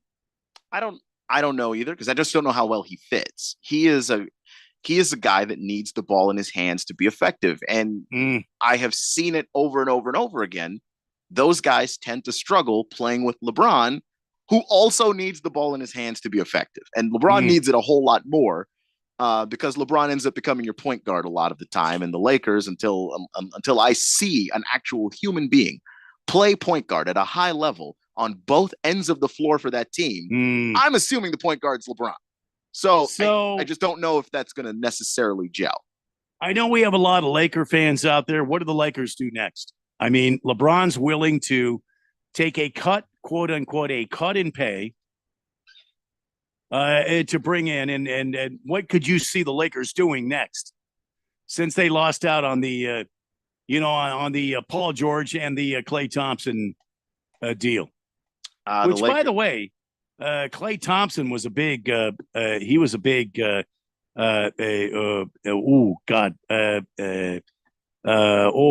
Mamba, Kobe. He was a big Kobe fan. For DeRozan, yeah. I mean, DeRozan is another one of the Kobe disciples. When you look at certain guys and the way they play in the league, Kawhi is one of them too. They play like Kobe. Like the way they move, the way they play in the mid-range, especially, they have clearly grown up and continued to try and emulate Kobe Bryant in the way that he played the game. So DeRozan would be absolutely thrilled, I think, to be a Laker, to be in that position, to play for a team that one of his idols played for. But we'll see if it actually works out. Another thing I saw was that the Lakers could potentially make a trade with the Wizards for Kyle Kuzma to get him back.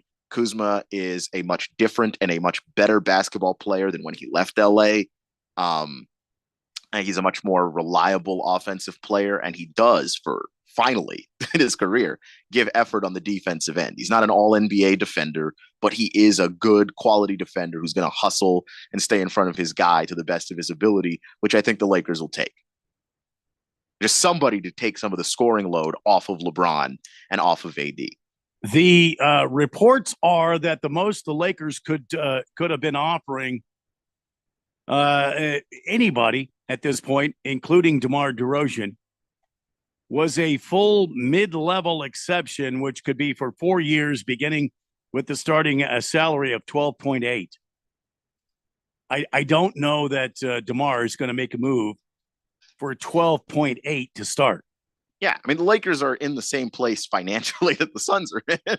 I believe so. It's not a whole lot of money that the Lakers have to play with. If the Lakers make any moves that are big and splashy, it's going to be free agency. And that's probably why, despite the fact that LeBron picked up the phone and called Klay Thompson, they don't have Klay Thompson. Klay made it very clear. The money was important. The financials were important. The Warriors didn't want to pay him what he wanted. The Magic didn't want to pay him what he wanted. The Mavs were willing to. That's why he's in Dallas. The Lakers couldn't compete with that financially. And by the way, neither could the Suns. So it's just like there's a bunch of teams who pushed all their chips in the middle of the table to try and win a championship who didn't get anywhere close. And that they've got to figure out how to work around that. I think they're both trying to deal with those limitations right now. All right. In other NBA news today, Donovan Mitchell has agreed to stay with the Cavaliers. Even though he was injured in the playoffs, he has reportedly agreed to a 3-year, $150.3 million max extension. Is that enough for Donovan Mitchell? Well, it's the max. I don't think it is. It's the max. It's the most that they could pay him.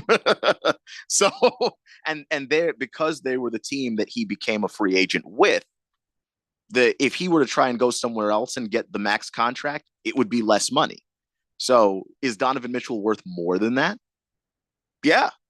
Could they have paid him more than that? No, it literally was not possible. It feels like Donovan Mitchell should be getting 200 plus. And, maybe on his next contract, he will. But as of this moment, 27.5 points, 4.6 rebounds, 5.2 assists, and 1.6 steals per game. He's a great player, but they literally paid him all the money they could pay him. That is the max amount of money that they could have given him for 3 years. If they wanted to pay him more, they could have had him for longer than that. But my guess is Donovan was the one that didn't want longer than 3 years because nobody wants to be caught on a team, 5-6 years and then, it turns out 3 years from now, they're blowing up the team and starting over, but you signed a 6-year deal, so you're stuck. No one's doing that anymore. Seems to me that Donovan Mitchell, to me, needs to prove himself moving forward. Because where was he during the last half of the playoff games that the Cavs were in? He was injured. But I don't think he needs to prove himself. Like, the reason why they made it out of the first round, and the only reason they really made it out of the first round, was Donovan Mitchell heroics. That they don't get to the second round without him. Injuries happen in the playoffs. We can point to all the teams that got injured in these playoffs. And not just Donovan Mitchell, Tyrese Halliburton and the Pacers got injured. Kristaps Porzingis, his team won, but he got injured. Jimmy Butler in Miami, he got injured. Like, the Eastern Conference just got injured from top to bottom. Like, it's just what happened. Well, I feel like I'm not arguing. I feel like this is the Claw. This is Kawhi Leonard all over again. Donovan Mitchell gets him there and then sits out and watches the team lose in the playoffs. I don't think so, because how many times has this happened to Donovan? This is the first time. Kawhi, this is Kawhi's career. Kawhi doesn't just miss playoff games. Kawhi misses whole chunks of regular season. Kawhi misses 30 games a year, it seems like. It's not quite the same situation. And I don't know what he has to prove. Like, he's a great player. He got hurt. Players get hurt. Like, I don't know what you're supposed to do if you're Cleveland. You let Donovan Mitchell walk because he got hurt this year. Who you replacing him with? Who wants to go play for Cleveland without Donovan Mitchell there? You're not helping yourself. Like, I'm not trying to argue. I'm just saying, like, I don't know what else the guy would have to prove at that point. He's not normally injured all the time. And the only reason they did anything in the playoffs at all was him. Darius Garland played well. Evan Mobley played well. But the veteran presence on the team that played well was Donovan Mitchell.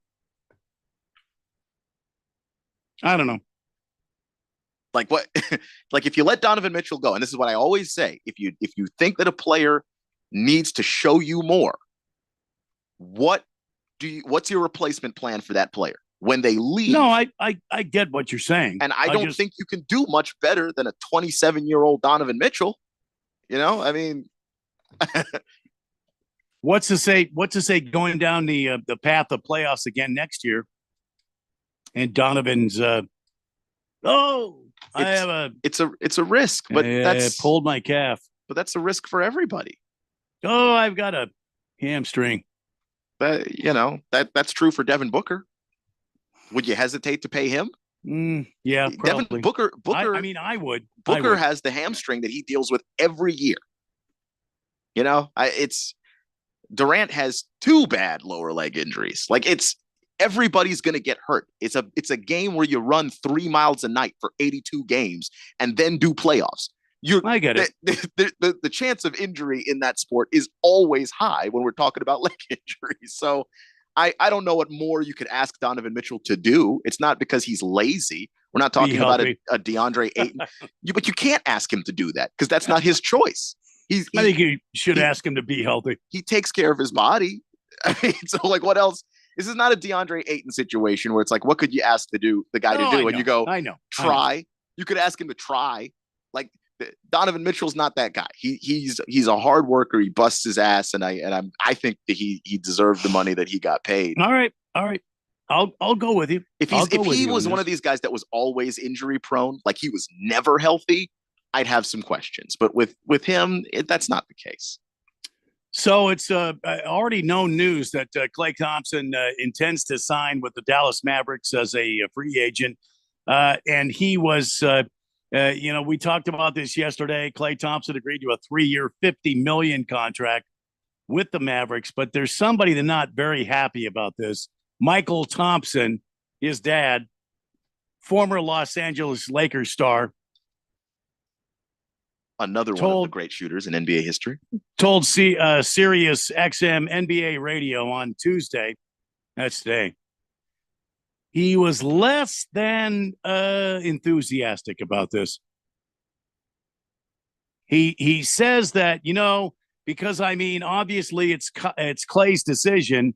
It's his life. He's a grown man, 34 years of age, just like we were 34 at one time. And our fathers used to give us advice, and, we would choose our own path, and that's fine. That's what life's supposed to be about. I'm really disappointed. I was hoping, as you can assess, I was reading this earlier. I was going to make a bit out of this, going asses. As you asses, I was going to see that, see if you would catch that. Yeah. That he would be a Laker, and it was close. It came down to the Lakers and the Mavs, but the Mavs won out. But you know me, I was hoping and praying he'd finish his career with the Lakers. End quote. I mean, that's his dad being a little selfish there, Is Klay Thompson really going to be that impetus that puts the Lakers over the top to win a championship? I don't think so. I think he's too streaky. I think he's too, he's cold and then he's hot, and then he's cold and then he's hot. And he's not going to be a starter. He's got to come in off the bench. I mean, I feel like Steve Kerr kind of figured that out going forward with Golden State. I feel like they kind of identified what Klay Thompson's role is going to be moving forward. He's cold and then he's hot. It's either clank or it's swisheroo. I mean, I don't know if it's disagree. I don't know if it's that drastic because he did he averaged 18 points a game. I get that. If you're ranging between red hot and ice cold in the NBA, you can't average 18 points a game. However, there are games where he does vanish. Like, that is a thing that happens. And in the fourth quarters of games, like, if I have to choose, because Klay Thompson is one of the 5 best shooters, 3-point shooters in NBA history. But if I had to choose which one of those guys to shoot with my life on the line, I would choose every other human being but him. Because he doesn't have that clutch 3-point shooting in him necessarily. But yeah, you'll take the 18 points a game. You'll take the knockdown shooting. Dallas could have used that in the finals. Like, I can't say that it would not have helped at all. But the idea that it was close with him in LA, I disagree with that entirely. We know what LA has financially. They can't pay it. Whatever it is that Klay wanted financially, because he does have that legacy and he wanted that contract. They didn't have it. And the Warriors, I don't think the Warriors wanted Klay to leave, just that they knew financially what a right deal for him was. Well, and they weren't going to overpay for him. Klay wanted $50 million a year, or a $50 million contract. That's what he wanted. Yeah. He wanted a $50 million contract. And he wanted the $15 million a year. And the Warriors were like, no, you're not a $15 million a year player anymore. You might not even be a $10 million a year player anymore. We might offer you 9. Why did Dallas agree to that? I mean, because Dallas has more money. Well, and B, Dallas is a little bit more desperate because they just went to a finals. You need something to push you over the top. The Paul George thing was, I don't know that was ever going to happen with Dallas. I just don't think Paul George wanted to be there, to be honest with you. So if that's not happening, like, Klay Thompson is going to get you offensive production. He's going to get you defensive effort. I still don't think that he's the defender that he used to be, but he's not a complete zero on defense either. I think he helps. I think he does help. I think they're overpaying for that help, but it does help. LA just doesn't have the money to give Klay what he wanted.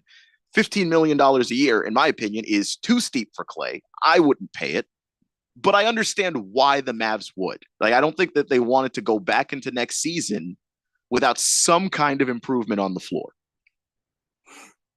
I mean, I guess we'll wait and see. This upcoming NBA season is going to be a lot of fun with all these free agent moves. We'll have to wait and see. Yeah. As part of free agency, you kind of have to speculate now. And I mean, how good are the Dallas Mavericks going to be with Klay Thompson? I don't know.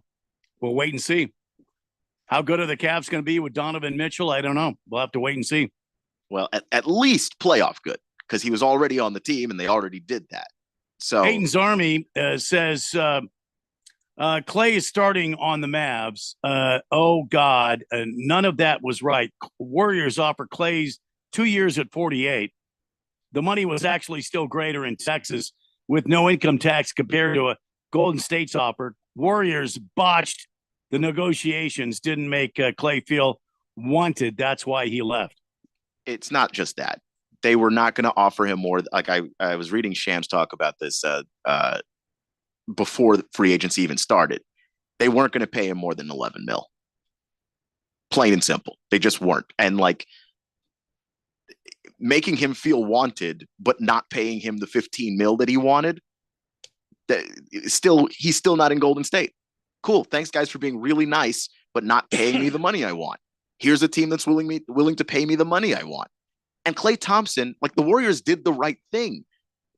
You give the legacy contract to a guy like Steph. You know what I mean? Like at the end of his career when he doesn't quite have it, because that's the guy that changed your franchise. Klay Thompson is great.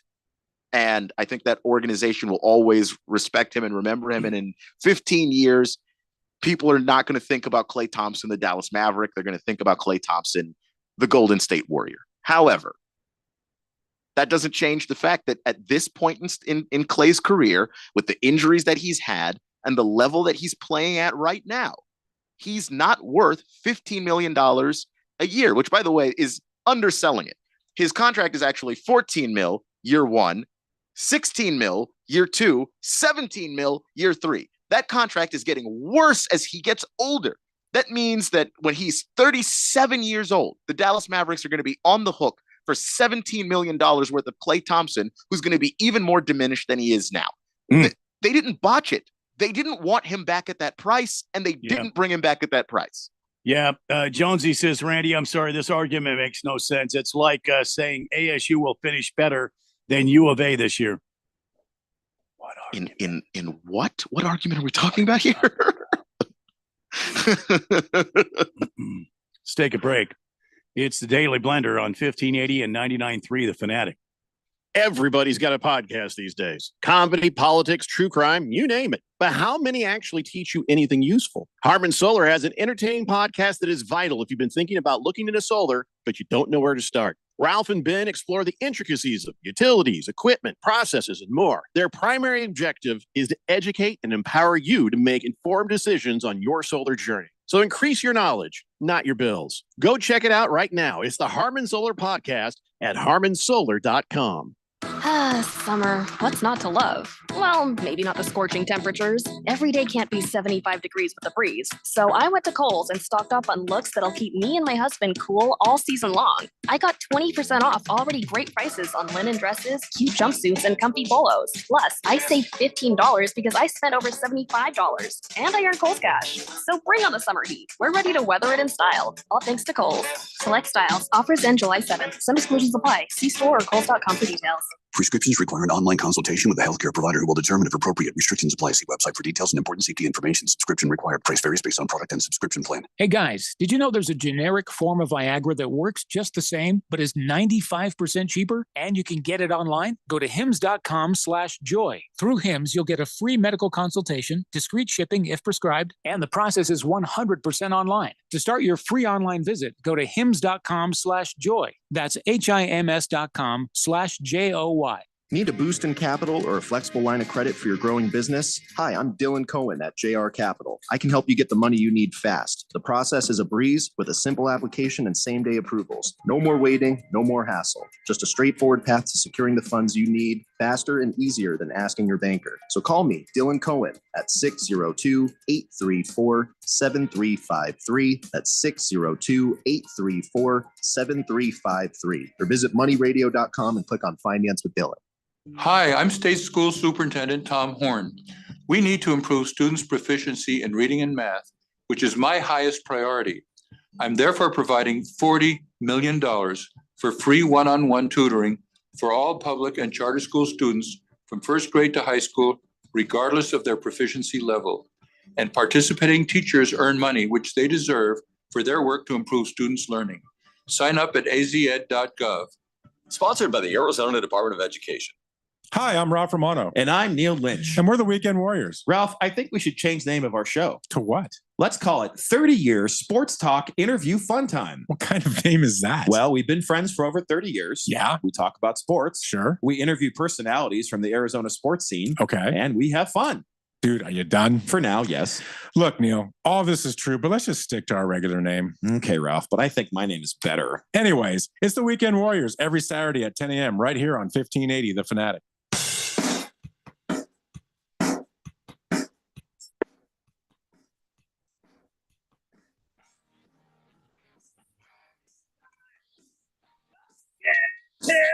Oh, I'm sorry. Was the mic live? Yep. Welcome back to the Daily Blender here on 1580 and 99.3 The Fanatic. Randy White, Keon Rose, taking you till 6 o'clock tonight on the Daily Blender. Some text on the text line that just came in, and they're already marked red, and I have not read these. So here we go. First of all, Moist One says, I usually ask for a number 0 when I go to Great Clips, and I'm not going to continue on with that. Because I know for a fact, Moist One, they don't do that sort of service there. They don't trim that part, Moist One. I know that for a fact. The 727 says, the only thing that's not for me about this radio talk show is when Moist One texts something in and we only get to hear part of the message. Frowny face. Well, we can't read the whole thing. I mean, if I could, I would. It's because of the FCC. There are some things that Moist One texts in. We won't be a radio station for very long if we keep reading those. So I don't think I could. I can't pay that fine. Yeah, so I don't know what to tell you, man. I don't think Radio Ron would be happy about paying that fine. Jeffrey would not be happy about paying that fine. The 727, which, by the way, I'm going to encourage you once again to get a texter name. We can help you. But that doesn't mean I'm going to read what the Moist One says. He has some texts that are also very tame. That's the Moist One. He mixes in the normal text with the dirty text, so you never know. You have to pre-read them. Stay on your toes. Jonesy says, Randy, sorry about this argument. Makes no sense. It's like saying ASU will finish better than U of A. Did I already read this one? You did. I feel like I did. That one actually was read before. Still don't understand where you're coming from with that text because I don't remember what the hell we were talking about when you must have texted that in. So, Monkey Puncher, Monkey Puncher, alert, Monkey Puncher, alert. Aiton's Army is listening right now. Monkey Puncher, alert. Hefty Lefty says, the FCC is a bunch of fuddy-duddies. Yeah, they'll still fine your ass. You can call them whatever you want to, but that bill comes in the mail. Oh, yeah. They are like the IRS in that they want their money and they are not playing. Prison Wallet. This is the best text of the day, and I can't read it.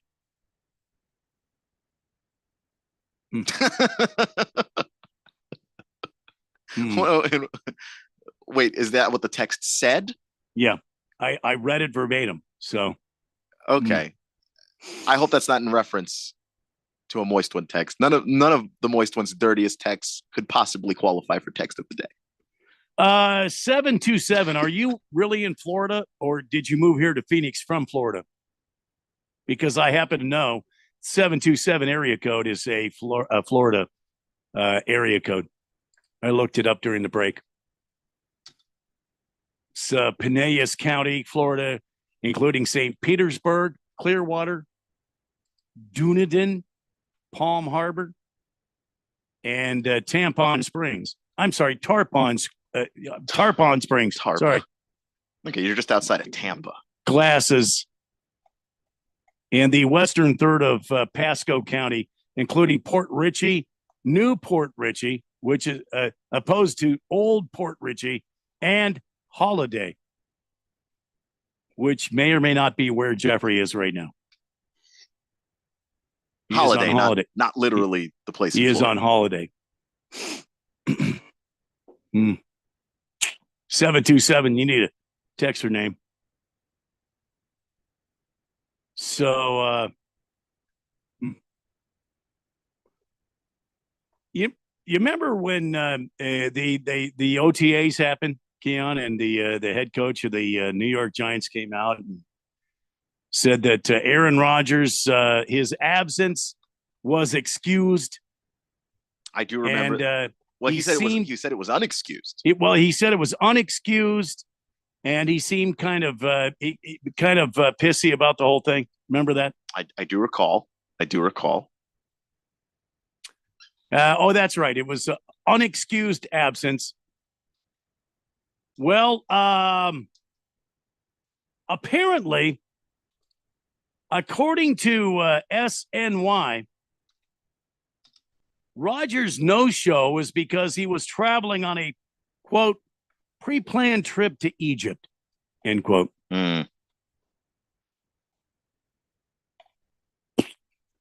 He booked the trip while he was in the midst of his recovery from the 2023 Achilles tear, according to Connor Hughes, giving himself something to look forward to during one of the lowest points of his career. Oh, don't you feel bad for Aaron Rodgers?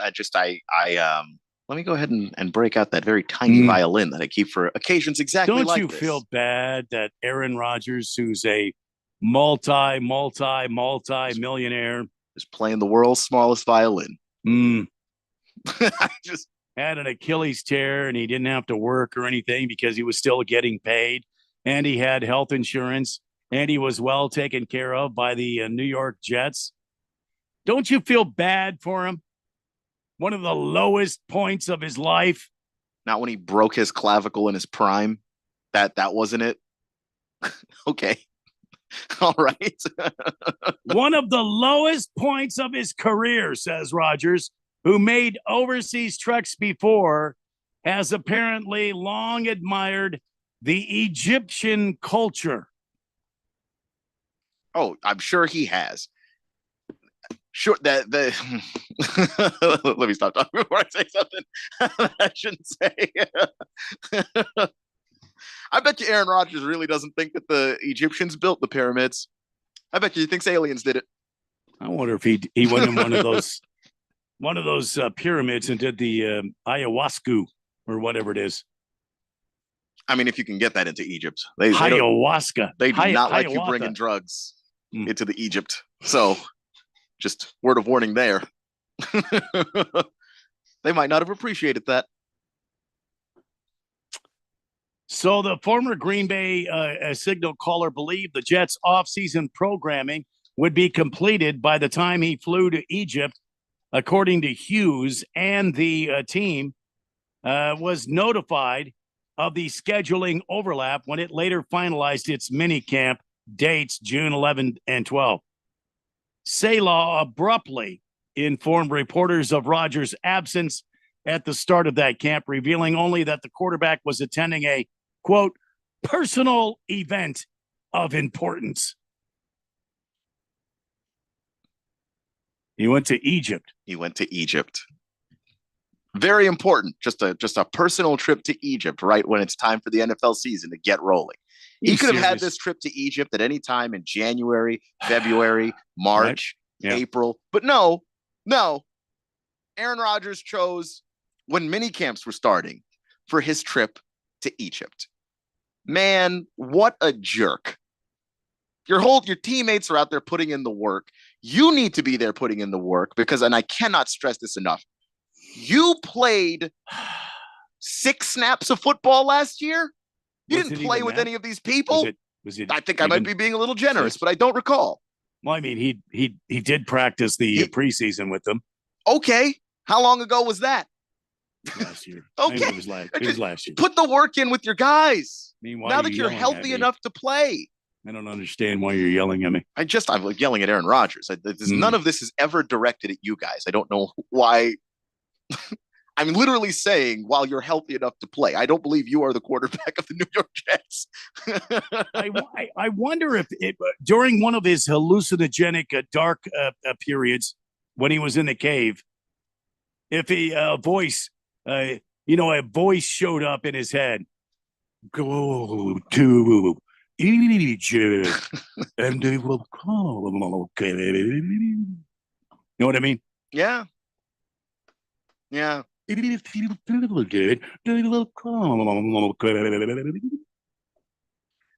All I'm saying is if you, for whatever reason, don't make the playoffs or you fall short of an AFC title game because you and a receiver, you and a receiver were not on the same page.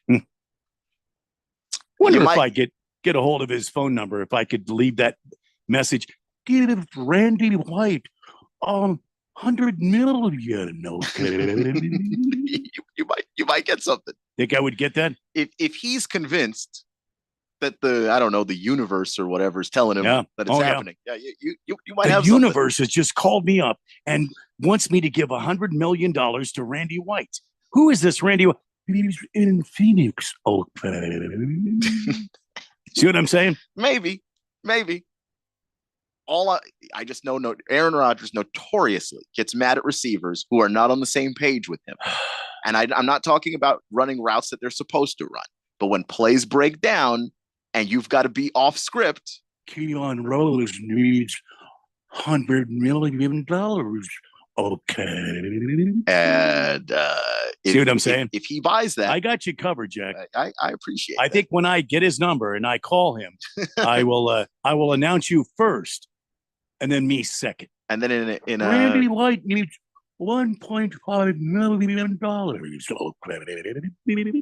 It's see what I'm saying? Yeah, there you go. That's how you do it. If he's in one of his psychedelic hazes, you might get him. But this is a guy that plays break down and he expects receivers to be on the same page with him. Yeah, I know. This is when you build that now, not in the middle of the season. Now, be in Egypt now. You are 41 years old. You're going to be retiring any season now. Put in the work now. Go to Egypt after. Egypt will still be there whenever his contract runs through 25. Egypt is going to be there after that contract is up. What are you doing? Why are you like this? Get on your beachside Malibu home. Okay. See what I mean? Yeah. I mean, I'm going to hook you up. Well, I appreciate that. I just want 1.5 million. That's all I want. According to sources, multiple Jet players have since indicated to SNY they've had, quote, zero issue with Rodgers missing minicamp, end quote. What else are they supposed to say? The Jets, meanwhile, are believed to have announced Rodgers' absence the way they did because they did not want to set a precedent for players missing mandatory workouts for pre-planned trips, end quote. Yeah, why would you want that? Robert Saleh was mad. The way he answered that question when he was talking about it, he was trying to hold his tongue. But that is unprofessional on the part of Aaron Rodgers. Your coach's job is on the line, and it's attached to you, the quarterback. Randy White, $2 million. I could do that. You're getting way too good at that. I could work that out. You're getting way too good at that. See what I'm saying? If you give it, they will come. See what I'm saying? Yeah, I could work this out. I think I could make him a believer. Well, it wouldn't be hard. I would make him a believer. You and I would be like rich, you much more than me. I could go away and get my 200 acres in a wilderness somewhere, and you guys would never find me, and you could live a life of exorbitance, and Aaron Rodgers would pay for it. I don't even need exorbitance, to be honest. See what I'm saying? My standards are so much lower than that. No, to hell with a bumper. You just get a whole new car.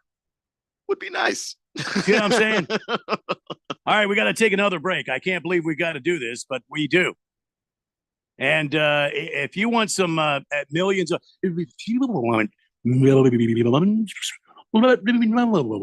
on the text line at 888-368-1580, This is the Daily Blender on 1580 and 99.3 The Fanatic. If you're looking for a new couch, you could cut down on expenses by bundling your car and renter's insurance with Progressive. Because you know you've had this couch for too long. Sure, you've had good times together, but a ripped up cushion is not a fond memory. It's a sign. Notice how other people have couches with 2 armrests? Now that's living, right? No, it's just normal. So bundle your renters and car insurance with Progressive and put the savings toward a new couch.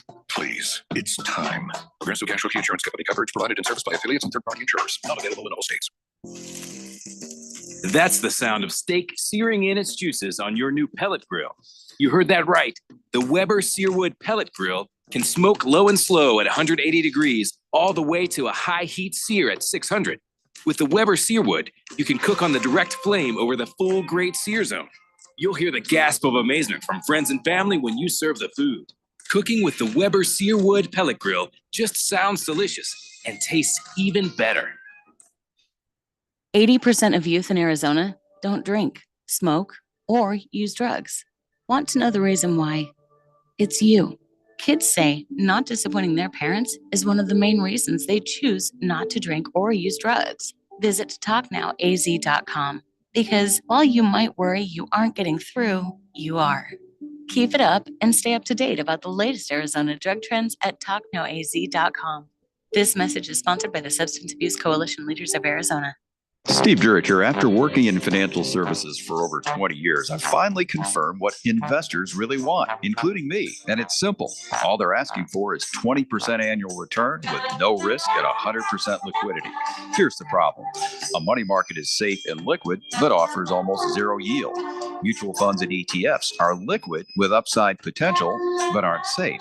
A carefully selected next-generation index annuity through IQ Wealth may offer 10% ample liquidity, principal protection, and a lifetime income yield potentially double to triple that of quality bonds. By yielding more income using fewer dollars, our system allocates more money for you for capital growth. It's a winning combination. Call leading annuity authority Steve Jurich now, 480-902-3333. Guarantees rely on the claims paying ability of the insurer, so compare with Steve, 480-902-3333. Call Steve now. Will Shakespeare here. Back in my day, I invented over 1,700 slang words like swagger, bedazzled, and my personal favorite, besmirch. But even I have trouble understanding slang words like yeet or bougie or this is fire. Actually, it is extremely smooth Shakespeare vodka. Okay, boomer. See what I mean? But there is one word that describes the pure quadruple distilled spirit crafted from an 8th century Polish recipe the first time you try it. So lit. I couldn't have said it better myself. Shakespeare vodka. So lit. If it's local, we talk about it. 1580 and 99.3. The Fanatic.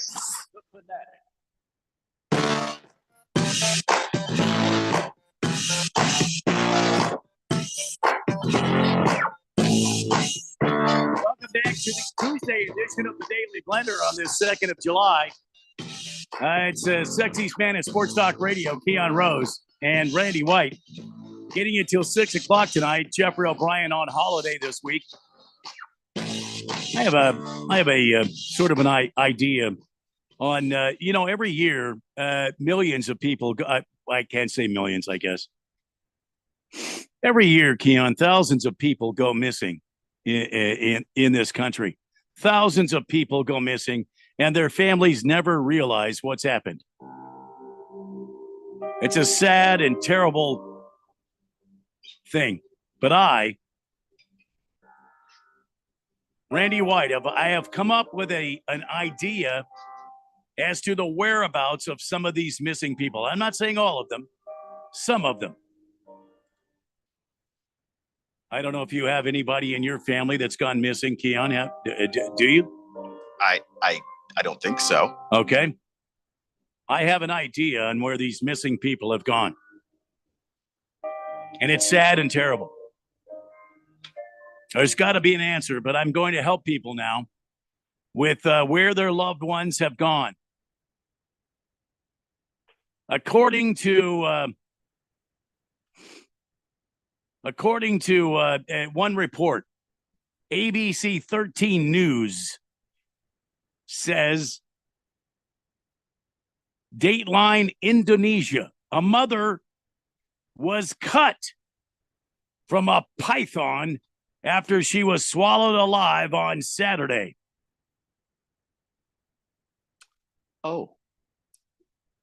According to TMZ, which you can always believe. I may never go to Indonesia. The victim, identified only as Farida, had been walking through the forest near her home in Kalumpang, Indonesia. Kalumpang. Maybe it's like Kalumpang. Kalumpang. Kalumpang. I don't know, whichever sounds right. When she was bitten by a python. Per the outlet, the mother of four was then strangled and the snake swallowed her whole.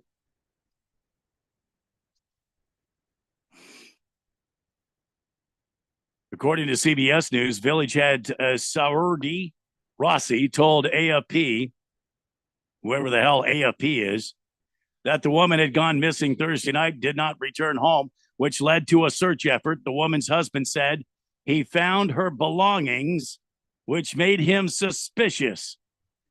Villagers then searched the area. They soon spotted a python with a large belly, end quote. They agreed to cut open the python's stomach, and as soon as they did, Farida's head was immediately visible, according to the village head. You see what they did there?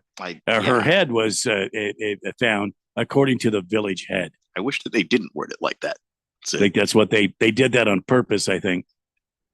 Probably thought it was clever. Her head was found, according to the village head. See what I'm saying?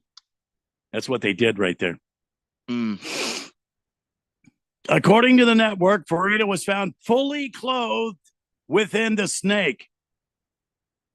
Reticulated pythons have dozens of sharp, curved teeth, which they use to latch hold of their prey before squeezing them to death and swallowing them whole.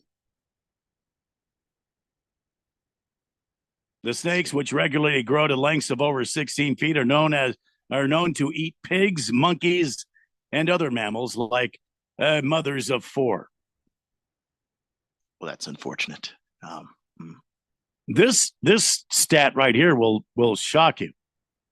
The woman is the 5th person to be swallowed by a python in the country since 2017. That's not great. That's almost a python. That's almost a person a year. I know some of you people keep these reticulated pythons as pets. They're really just plotting and waiting. They're plotting and waiting till they can eat you whole. Keep them well fed. They want to swallow you whole. Don't give them any ideas. I saw a picture before I got off of social media of a child sitting with one of these gigantic pythons in some lady's house, and she thought it was so cute. I'm just telling you. You don't mess around with pythons. You don't leave children around pythons. I think that is a fair thing. Like if you're a grown adult, you might be able to figure it out. Kids got no chance. None. I think the next time the Arizona has a sports team that needs to be named, it should be the Pythons. Do we have pythons here? I don't care. I know in where my parents are from, in Guyana, which is in South America and not Africa, because I have to say this all the time. Because people have asked me, am I from Africa? No. There are pythons. There are lots of pythons. My dad grew up in the jungle out there. He's seen many pythons eat things. It's horrifying every time. Well, That's people in the Florida, they got those swamps out there in Florida, right? Yeah. The people out there in the Florida, they buy these pythons and stuff. Oh, what a cute little reptile. Oh, I'll just give him little mice. And then all of a sudden these things get 16 feet long. And what they do is they go and turn them out in the swamplands of Florida. And these things go out there and they're eating everything. Fish, And pigs, you hope people, they don't airboats. find another python. They're finding stuff and they're eating all of it. Because what you don't need is some pythons born in the wild, haven't been domesticated in any way, and have those pythons grow up and try to eat everything because you can't stop them. You just can't. God. I mean, I don't have the way Jeffrey does. I don't have a picture of this python, but look at. I mean, this picture. If I could show it to you, is just absolutely scary. You know, they keep coming up with these movie ideas, and they're redoing stuff all the time in Hollywood. I think I could write a new screenplay on The Python from Hell. See what I'm saying? Can you imagine a python from hell? I don't want to. loose on the streets of Los Angeles. Yeah, it sounds scary. I'm not thrilled about that as a potential reality. A python would live in the sewers of Beverly Hills and be fed quite nicely, thank you. Just poodles and chihuahuas. Oh, yeah. Oh, all gone, the time. Yeah. Missing. Yeah, oh, yeah. You know, some fake blonde, bleach-head blonde in a damn, one of those sports cars just swallowed whole. Oh, no, my hair. You see what I'm saying? I just got my nails done. Oh, no. You see what I'm saying? Could be the new cocaine bear. I'm telling you right now, we would make a bazillion. The Python in Beverly Hills. I could see it now. Oh, it would be like a horror movie of all horror movies. By the way, The Python from Hell, copyright. What? Copyright 2024, Randy White. What? Oh, thank you. Yeah, no, just I thought you already found it somewhere, and I was gonna. No. What the hell? Every No. time I come up with a great idea, somebody else has got it. I'm giving you the credit right now so that nobody listening steals your idea. Well, there it is. Mother of four swallowed whole by a python in Indonesia. They cut her out of the python. Wonder if the snake lived. You think? I don't think so. No. Because anyway, any snake that's just casually eating an entire adult human being, do you really want that one around? I like the part where the quote was, where was it? They agreed to cut open the python's stomach, and as soon as they did, Farida's head was immediately visible, according to the village head. That sounds like bad writing. See That's what I'm not saying right there? clever to me. That's redundant. I think that was the best damn sentence in the entire thing here. And it was only Truly. like 3 or 4 paragraphs long. Truly a TMZ report. The head was immediately visible, according to village head. Wouldn't you say village chief? I would say village chief. I would too. Or village leader.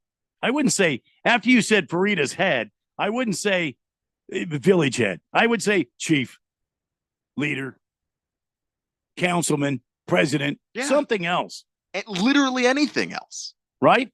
But they did not go there. You know what surprises me is in this story, right under that sentence, and I'm not joking to you. Right under that sentence is an ad for Ozempic to lose weight. Right under that sentence, they agreed to cut open the python's stomach, and as soon as they did, Farida's head was immediately visible. The village head told AFP. And then the next, if I put my mouse on it right now, it's a commercial for Ozempic. It says, get Ozempic and start shedding weight today. Shedding. You think that's not placed on purpose? I mean, probably not. Shedding weight today? It's probably not. Or probably is there on purpose. My bad. Misspoke. At least we know that the snake did not cause any crime, did not do any crime to Farida. She was found fully clothed within the snake. So the snake did not take advantage of Farida. He just ate her. So, 16-foot long python ate up a mother, but later died because of his large belly. All right, 2 hours of the Daily Blender in the books. We're heading to hour number 3 next, and we've got some things to talk about. Who will be this year's C.J. Stroud? Kemba Walker, he has hung up his sneakers. We'll talk about that. And the Marlins have excused a former batting champion. We'll talk about that around the corner on the Daily Blender on 1580 The Fanatic. Celebrate July 4th with savings at Lowe's. For a limited time, save on the essentials you need to make your garden pop for summer, like Miracle-Gro 25-quart potting mix. Get 2 bags for just $16 and get up to 40% off, plus save an extra $50 on every $500 you spend on select major appliances. Hurry, these deals won't last long because Lowe's knows summer savings. Valid through 7/10. Miracle-Gro excludes Alaska and Hawaii. Appliance savings vary based on purchase amount, excluding supply. See Lowe's.com for more details. While supplies last. O'Reilly. Need a little help? O'Reilly Auto Parts can help. Need advice? We've got advice. No matter what you need, we have thousands of professional parts people doing their part to make sure you have it. Exceptional customer service. Just one part that makes O'Reilly stand apart. The professional parts people. O'Reilly Auto Parts. Hi, guys. Jeffrey O'Brien here. Have you ever gone to HarmonSolar.com? Well, you really need to, because everything you ever wanted to know about how solar power can save you big on your monthly electric bill is right there. It's online. Through your phone or through your computer, you can learn about tax credits, the equipment they use, look at how they do things for businesses as well as homeowners, see testimonials from happy customers, and I hear they got a pretty good podcast, too. Check it out. Go to HarmonSolar.com. That's HarmonSolar.com. Celebrate July 4th with savings at Lowe's. For a limited time, save on the essentials you need to make your garden pop for summer, like Miracle-Gro 25-quart potting mix. Get 2 bags for just $16 and get up to 40% off, plus save an extra $50 on every $500 you spend on select major appliances. Hurry, these deals won't last long because Lowe's knows summer savings. Valid through 7/10. Miracle-Gro excludes Alaska and Hawaii. Appliance savings vary based on purchase amount, excluding supply. See Lowe's.com for more details. While supplies last. You're expanding your business and need to add to your fleet. Maybe you need another semi-truck or trailer. Don't have the cash? I can help.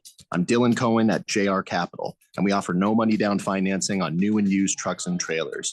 Whether you're an owner-operator or a fleet manager, I'll get the vehicles you need with a simple application and same-day approval. It's faster and easier than asking your banker. Call me, Dylan Cohen, at 602-834-7353 or visit moneyradio.com and click on Finance with Dylan. The Arizona primary election is coming up on July 30th, 2024. Are you voting by mail? Here are some reminders. Mail your ballot back 7 to 10 days before Election Day. Otherwise, return your early ballot to any secure election drop box or voting location by 7 p.m. on Election Day.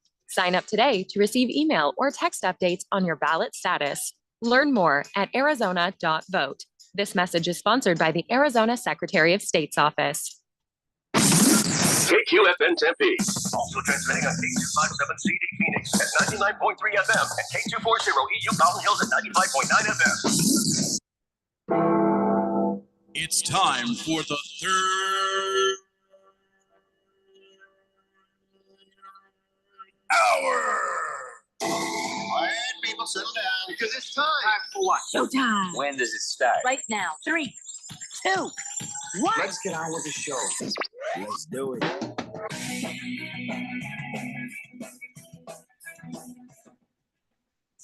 Welcome back to the Daily Blender on 1580 and 99.3 The Fanatic on this Tuesday, July 2nd. Over there in the control room, the sexiest man in sports talk radio, that's Keon Rose. My name is Randy White. Jeffrey O'Brien is on holiday this week and will return on Monday. You are texting in the fourth dimension on the text line at 888-368-1580 as we broadcast live from the Harmon Solar Studios in beautiful uptown Scottsdale. Just talking about the 16-foot reticulated python that ate the mom. Heavy Metal Maniac says, I wonder if the other members of the tribe later ate the snake. I had eat the woman, or maybe it was the family of the lady that ate the snake. Well, I mean, I could see that. I mean, if they're going to kill a 16-foot python, you would think the tribe would eat the snake, right? I mean, well, if they like to eat snake. I mean, if the chief, not the head, the chief of the village, right? I mean, if they like to eat snake, everywhere doesn't eat it. I mean, I'm not going to make assumptions. If in fact they do eat it.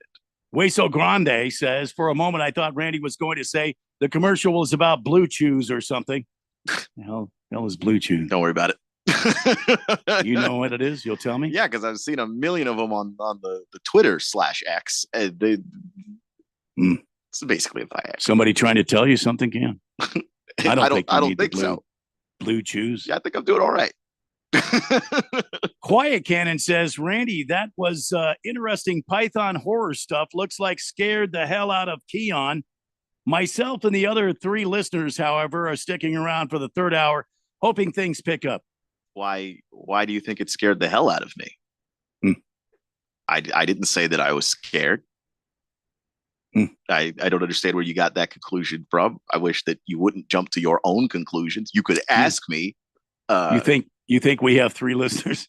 That's funny. I actually I appreciate that. You think so highly of us. 3. All 3 of them. 3 whole listeners. Can't believe it. Hefty Lefty says alligator versus python is going to be the next Alien versus Predator. There you go. How much do you think the Alien versus Predator series made? I could do, a python versus human. Like this massive python from hell was going to come up and eat a village. And suddenly it's the whole somebody had to stand their ground. You see what I'm saying? I can see the trailer now. Somewhere in my head. Walter Mellon says, I don't know what pythons typically eat, but I know anacondas don't want none unless you got buns, hun. Wait, wow. What? That is what? Wait. We're just gonna have to move on from that one. That is a reference to a Nicki Minaj song from Walter Mellon 12 years ago. You know how old that song is? Well, she got buns, hun. Wait. That song is old enough to be a high school student. What are we doing? Beer Bob says, just think if we had pythons in Arizona, that could clean up the homeless population problem. Really? Why would you want to do that? Wait, what? The homeless aren't homeless on purpose. They're not doing it because it's just so fun to be homeless. Yeah. You want to kill a bunch of homeless people using a python? What the hell is wrong with you? Python. Well, I mean, to be fair. No, What? I guess not. No, there's nothing fair about it. That's horrible. That's absolutely horrible and not funny. What the hell is wrong with you, man? I'm saying because I've worked some very bad jobs and ended up in some very bad situations financially. With pythons? Not pythons. Tell us about it, Keon. Homelessness. Oh, I on multiple occasions in my life trying to follow a dream that I had and of being in radio. Ended up with a python I somewhere. was this close to the streets, and I'm Pythons listening to a are person pissed. talk to me about we'll clean up the homeless problem if we unleash the pythons on them. Oh, get the hell out of here with that. Wow.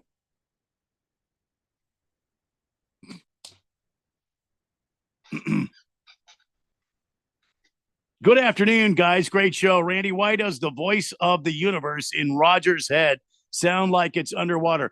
Because it's psychedelic. And it's the vibrations of the universe. A lot of things are being distorted, getting into his heavily psychedelically drugged noggin. That's the sound. Because how do you think tie-dye sounds? That's what tie-dye sounds like. Give me a break, okay?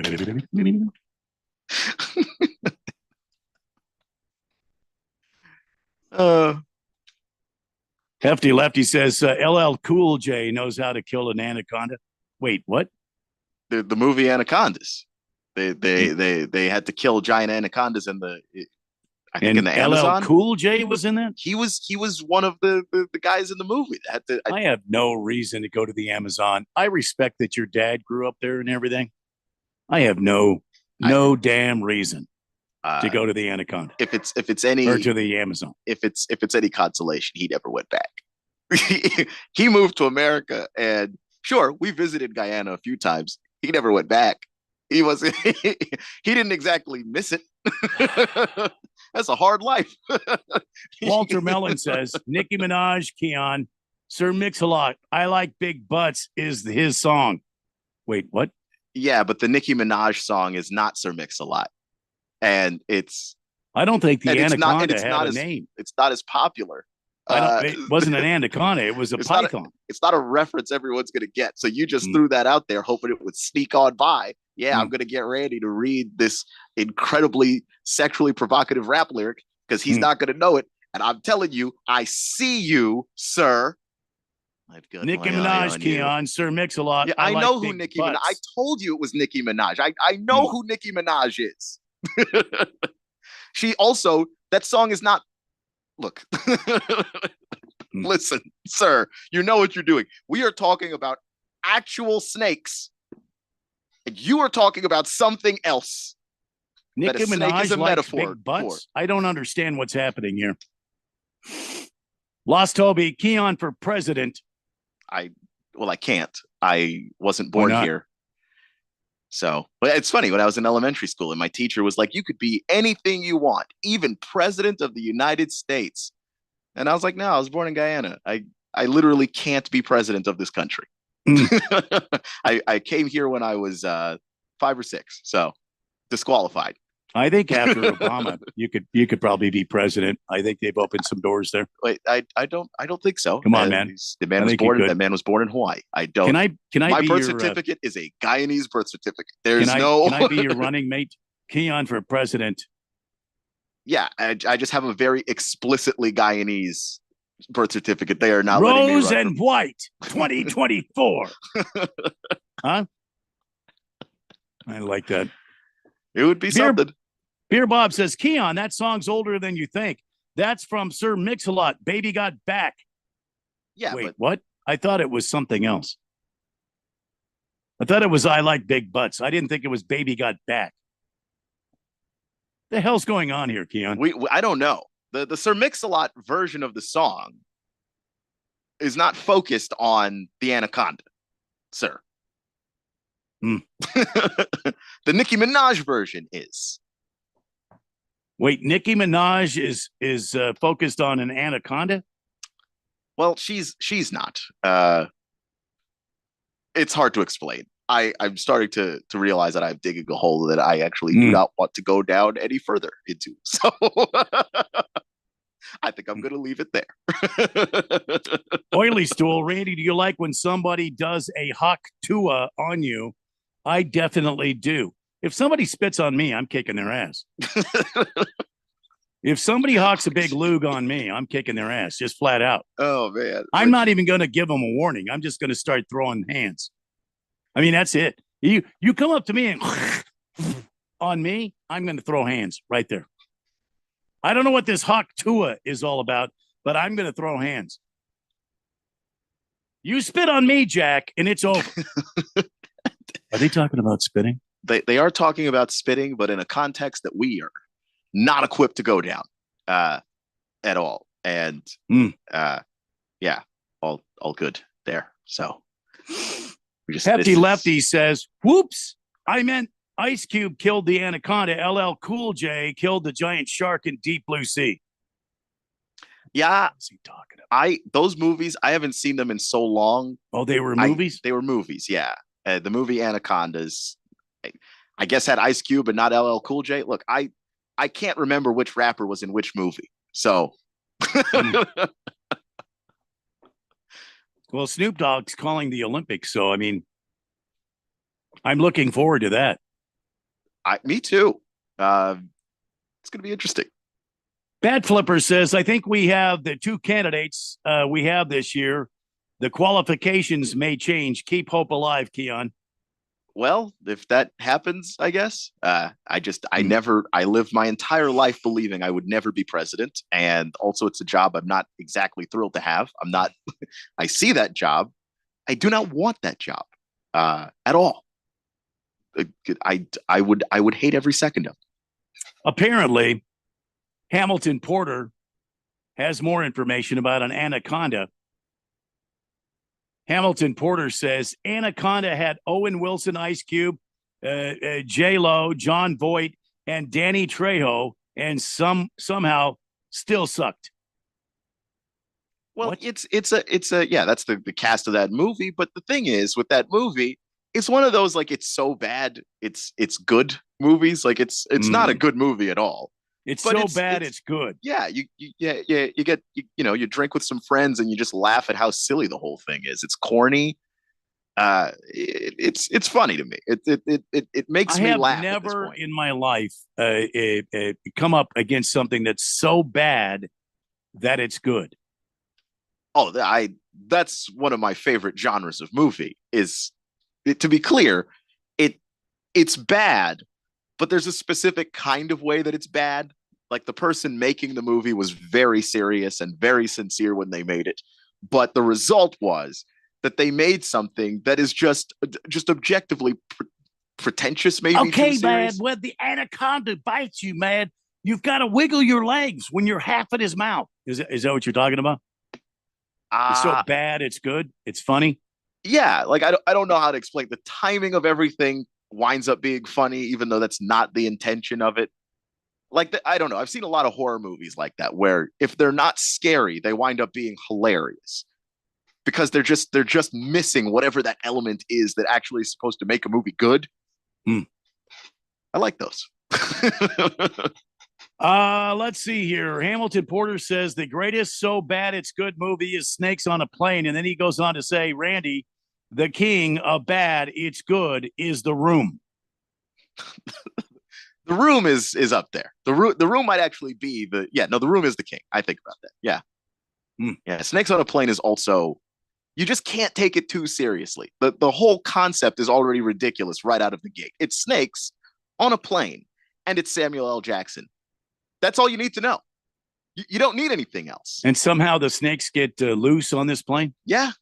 And then you get the famous line where Samuel L. Jackson yells very loudly, there are too many mother bleeping snakes on this mother bleeping plane. It's great. But also not great.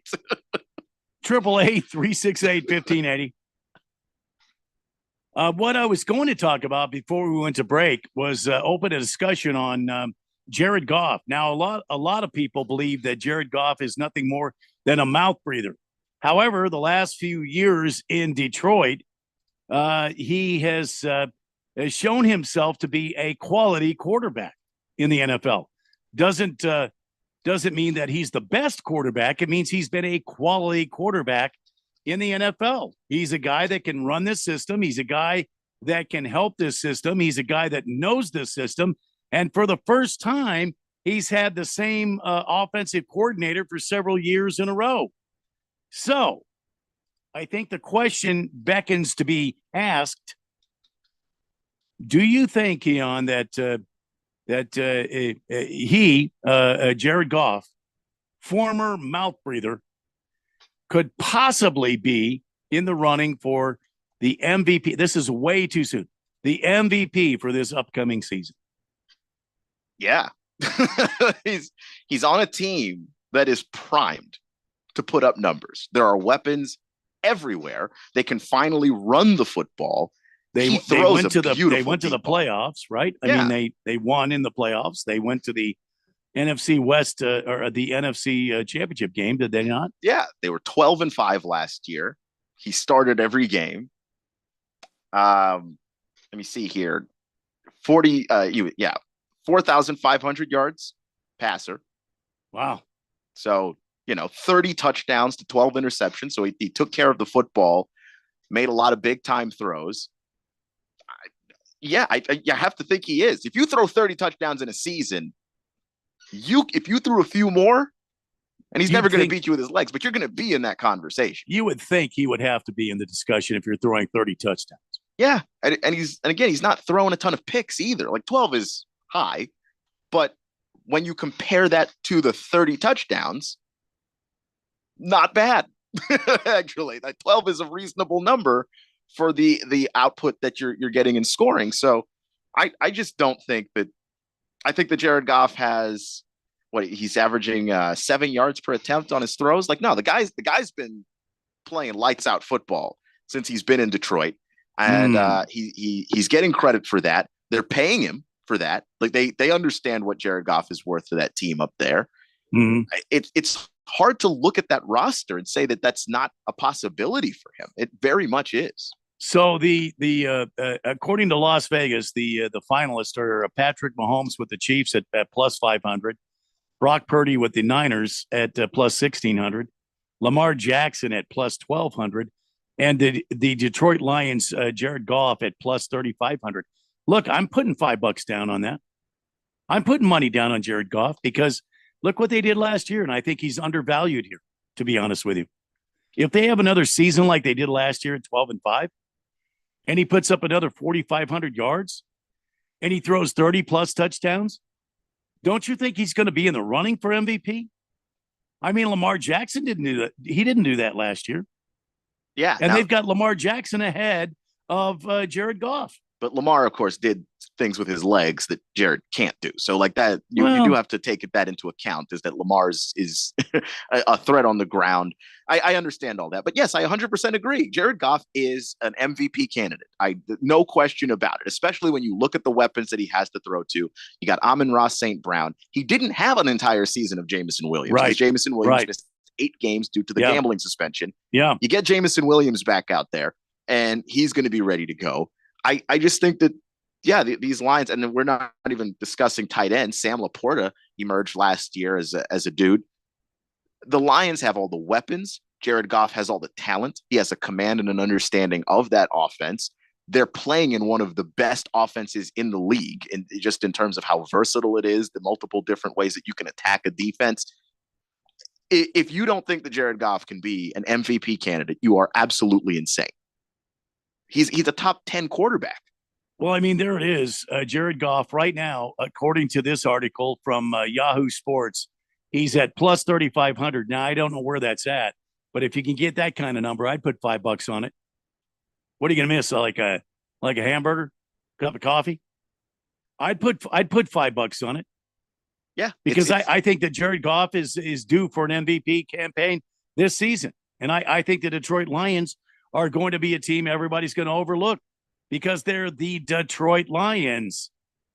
You know, everybody's used to just beating their ass. Which, if you overlook them after last season, do that at your own peril. Because I think you're right. They're just a complete football team. Plus 3,500, you put $5 on that? Come on. What's it going to hurt? We got to take a break. When we come back, we got some more NFL to talk about. Your text at 888-368-1580. This is the Daily Blender on 1580 and 99.3 The Fanatic.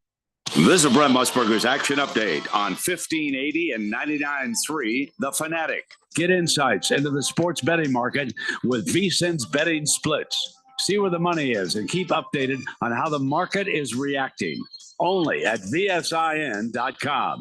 Now, here are the latest lines from my guys in the desert.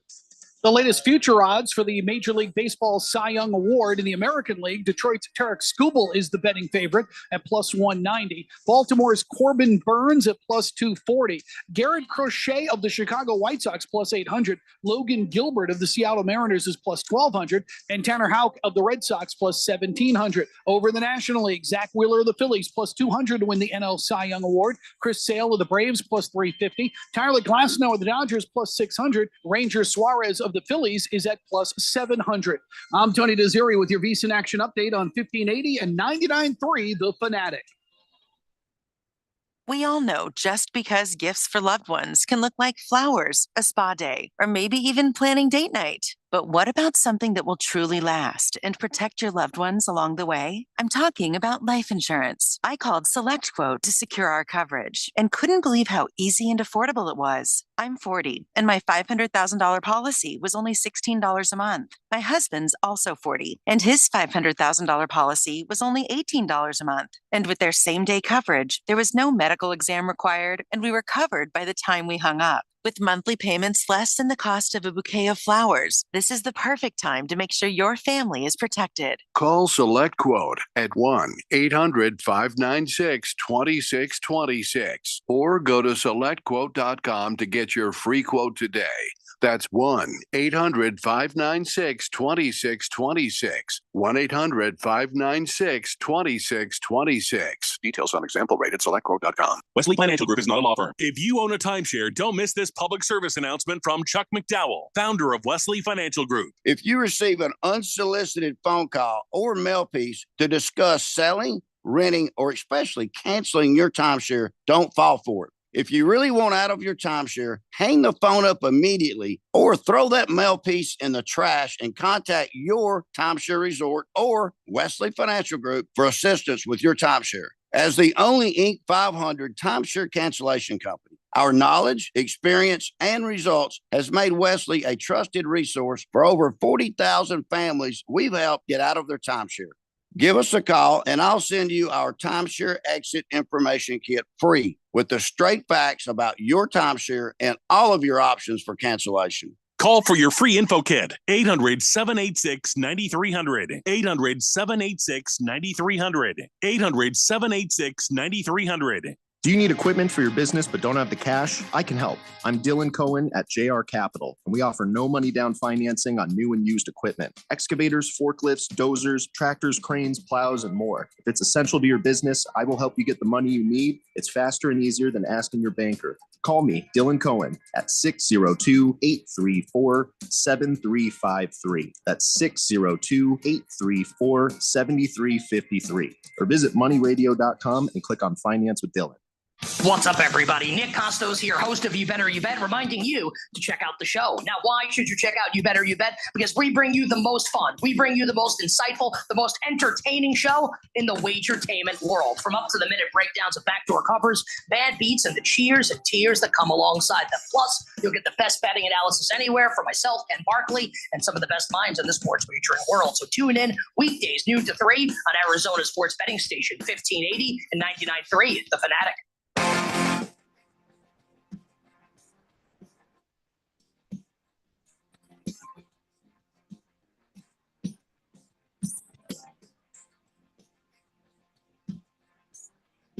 Sometimes I just like to listen to the bumper music. I just like listening to it. I like this. I mean, anyway, welcome back to the Daily Blender on 1580 and 99.3 The Fanatic. I've got a beef with Oily Stool. Oily Stool says on the text line at 888-368-1580, I did not realize that Harry Carey was in the Anaconda movie based on your voice impression. Okay, I don't remember what I said about the Anaconda movie. B, it was a python that ate the woman whole. Yeah, but we were talking about so bad it's good movies, and then you did the Harry Carey voice. I did a Harry Carey? Or a similar, a close one. What did I say in this Harry Carey thing? Something about anacondas. I don't remember exactly. Something about anacondas. Because that's what the movie's about. I don't remember. But so it is lost to time. I'm sorry. I'm sorry. But coming this summer from Hollywood, the anaconda that ate the mother of four. An action-packed thriller that takes you through the jungles of Indonesia to find the killer anaconda. I don't know. Was that Harry Carey? I don't think that was Harry I don't think so. No, definitely not. Definitely not. There you go, Oily Stool. I hope that helped you go on with your day. Pinocchio says Tucker and Dale versus Evil. The best bad film ever. Tucker and Dale versus Evil? I don't think I've seen that one. The hell is that? Tucker and Dale? Is that like what is Tucker and Dale, and what evil are they facing?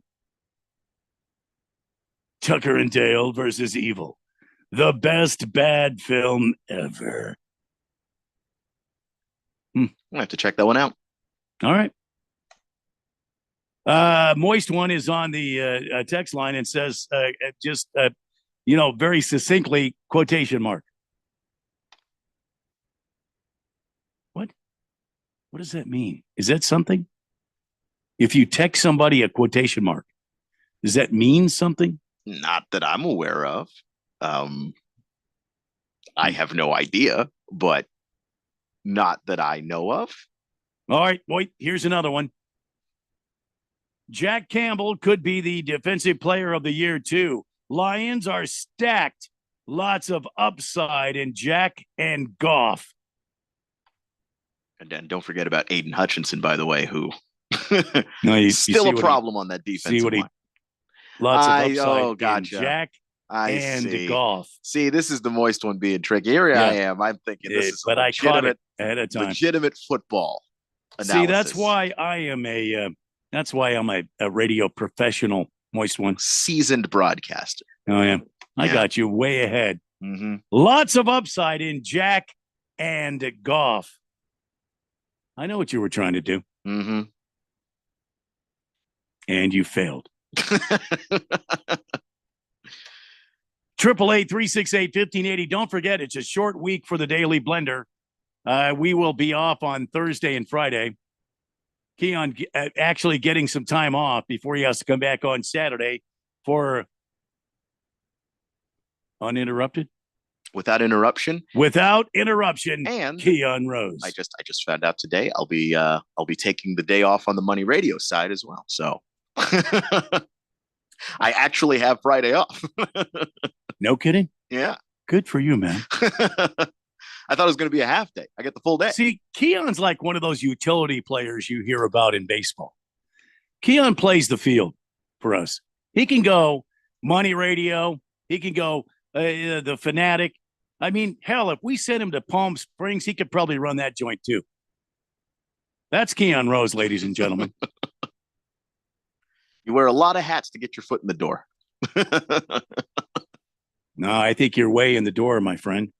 So a lot of people are talking about how cool it was to see C.J. Stroud last year for the Houston, whatever they're called, Texans.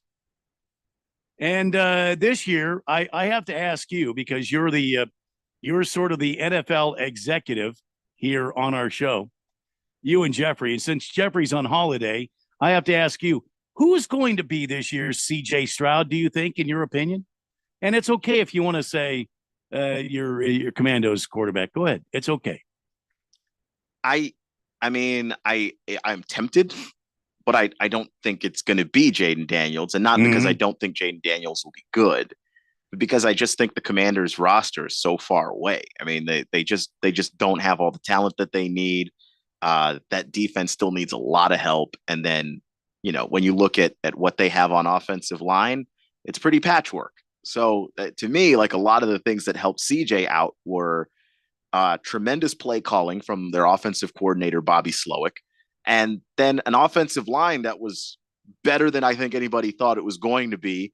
And a combination of good receivers that were already on the roster, but also players that they drafted like Tank Dell, who showed up and immediately had a massive impact on that team. I don't think the Commanders have that. So I think that they've got good receivers. I think they've got a solid run game, but that offensive line is a big problem. And I think that defense also is not great.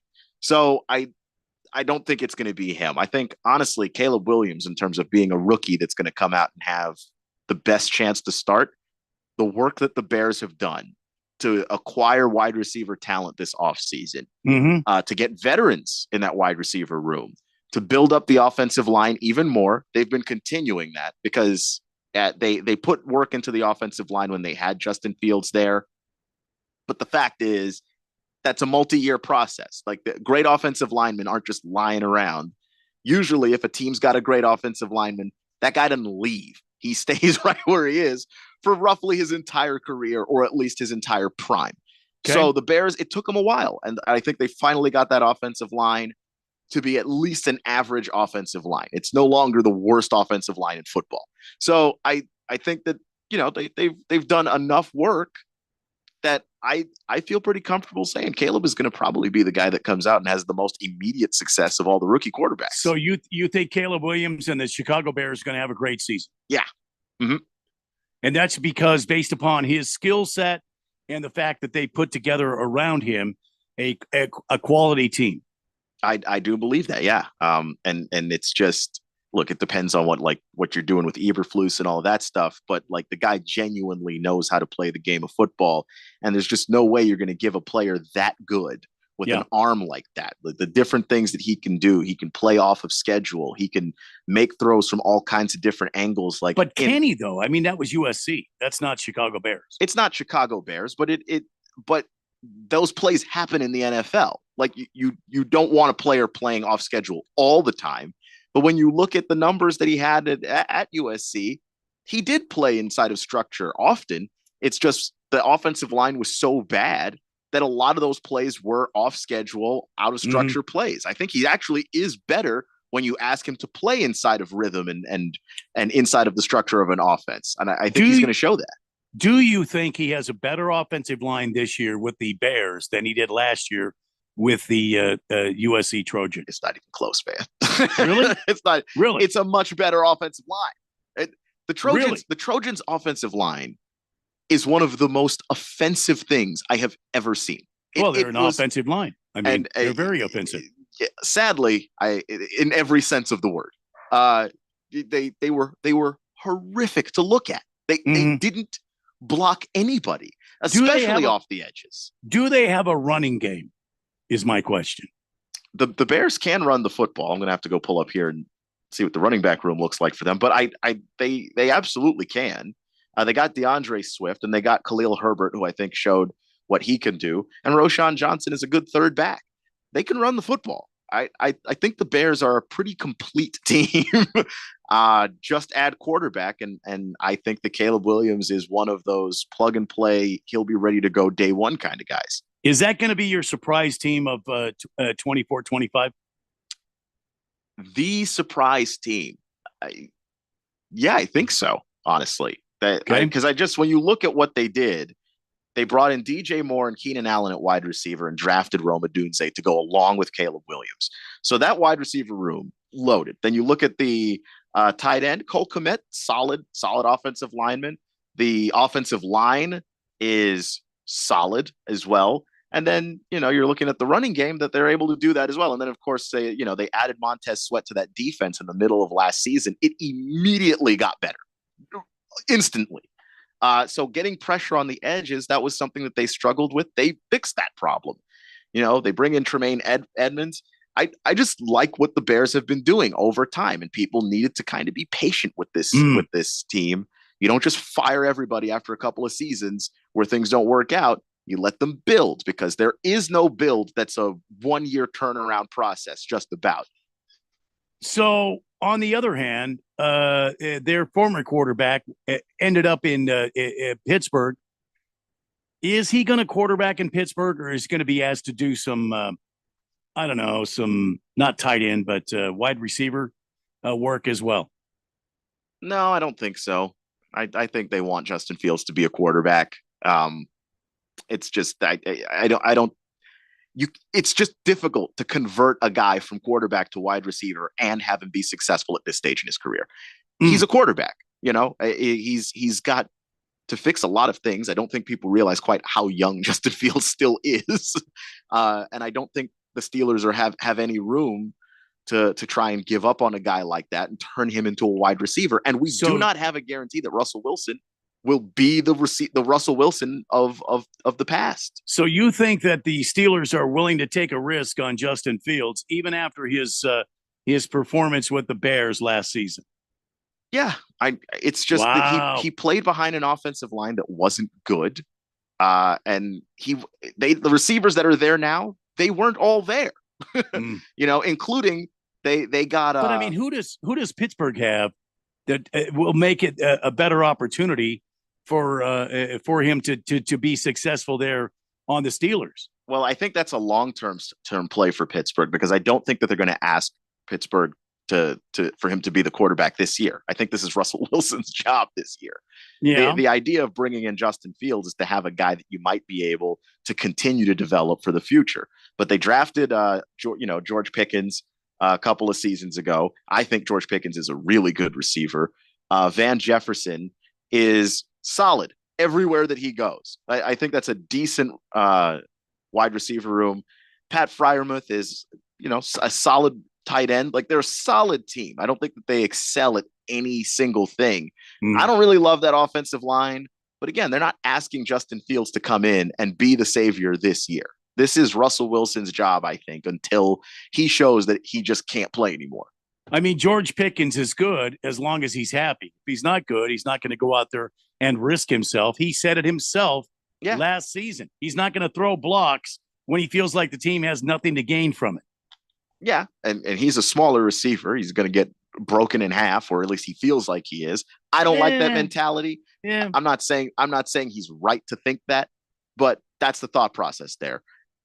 But to me, it's like he's good at catching the football. Like, if you ask him to run the route tree, he runs the entire route tree, and very well. Well, he might run the route tree, but if somebody's bearing down on him, is he going to catch the ball and take a big hit? I don't know. I think because I think that benefits him. So of course he's going to catch it. The issue is if someone else catches the ball and you need George Pickens to set a block for them, does he do that? No, I don't know. He didn't last year, so we'll see. But in terms of as a weapon himself, yeah, he is a good receiver, and I do think that helps. But all right, I don't think that the Steelers are bringing in Justin Fields to just pick up right where he left off from last year. I think that there's going to be a lot of time for Justin Fields to just sit and watch. So let's surmise what we've talked about here in this segment. You feel like Caleb Williams and the Bears are going to be your dark horse pick, and that's that Caleb Williams is the this year's CJ Stroud. Yeah. He's the best quarterback going into the best position of anybody in that draft. I feel like Ralph might be listening and he's agreeing with you the whole time, but he can't text because he's doing something else with his right hand. Oh my God. Let's take a break. When we come back, we will continue on with a little more NFL talk. We got some baseball talk as well, and some more NBA stuff. And of course, on this date in Big Georgia sports history, this is the Daily Blender on 1580 and 99.3 The Fanatic. The light is fading, your hands are sore, and the last tool has been put away. Now is the time to feel the satisfaction that comes with a job well done. But when you get your tools from Harbor Freight, something about the job feels a little different. Your wallet. Because we believe that everyone deserves hardworking tools at hardworking prices. And that's what we have here. So, whatever you do it for less at Harbor Freight. If you're looking for a new couch, you could cut down on expenses by bundling your car and renter's insurance with Progressive. Because you know you've had this couch for too long. Sure, you've had good times together, but a ripped-up cushion is not a fond memory. It's a sign. Notice how other people have couches with 2 armrests? Now that's living, right? No, it's just normal. So bundle your renters and car insurance with Progressive and put the savings toward a new couch. Please, it's time. Progressive Casualty Insurance Company coverage provided and serviced by affiliates and third-party insurers. Not available in all states. The wait is over. Dell Technologies Black Friday and July deals are live. Check out incredible savings on select laptops and more, like the XPS 15, powered by Intel Core processors. The XPS 15 brings you the perfect balance of power and portability, plus stellar visuals and immersive sound. When you shop online at Dell.com/deals, you'll have access to exceptional tech and electronics, plus free shipping on everything. Don't miss out on Black Friday and July savings at Dell.com/deals. That's Dell.com/deals. Volunteer now. Help vulnerable and oftentimes overlooked children in Arizona. The Foster Care Review Board is a panel that advises our juvenile courts on the best interests of children in out-of-home care. Volunteer now. You can change the life of a child for the better. Visit azcourts.gov/volunteer to learn about the Foster Care Review Board. That's azcourts.gov/volunteer. This message is sponsored by the Arizona Supreme Court.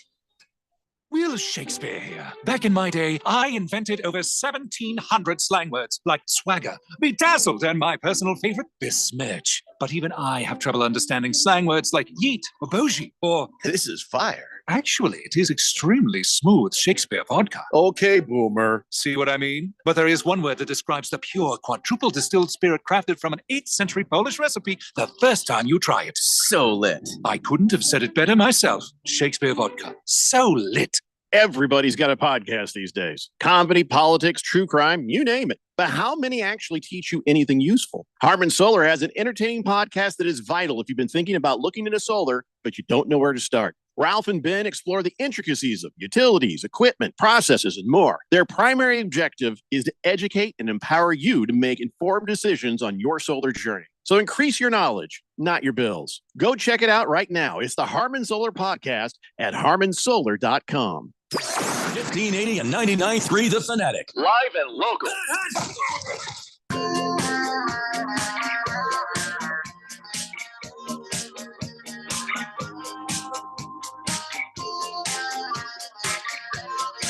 Welcome back to the Daily Blender on this Tuesday. Beautiful day outside. Some clouds gathering around the valley. It's that time of year when you could see storms kind of pop up. Currently outside, 111 degrees. There is an excessive heat warning in effect for Phoenix, but there's a lot of clouds coming up from the south. In the East Valley, you can see some clouds, and you could start seeing some pop up major storms. So what I think you should do is make sure that you are prepared and you have the type of stuff you need for possibly a power outage or things like that. Make sure stuff in the backyard is not going to be able to blow away. Make sure it's all tied down and or put away. It's that time of year. It's the monsoon time here in the valley. So again, 111 outside. Just be careful. Make sure you're drinking lots of water. Make sure you're taking care of yourself. We don't want to lose anybody because we can't afford to lose any listeners. From this point out. And certainly not for a reason that don't. I mean, did I do good on that? I think so.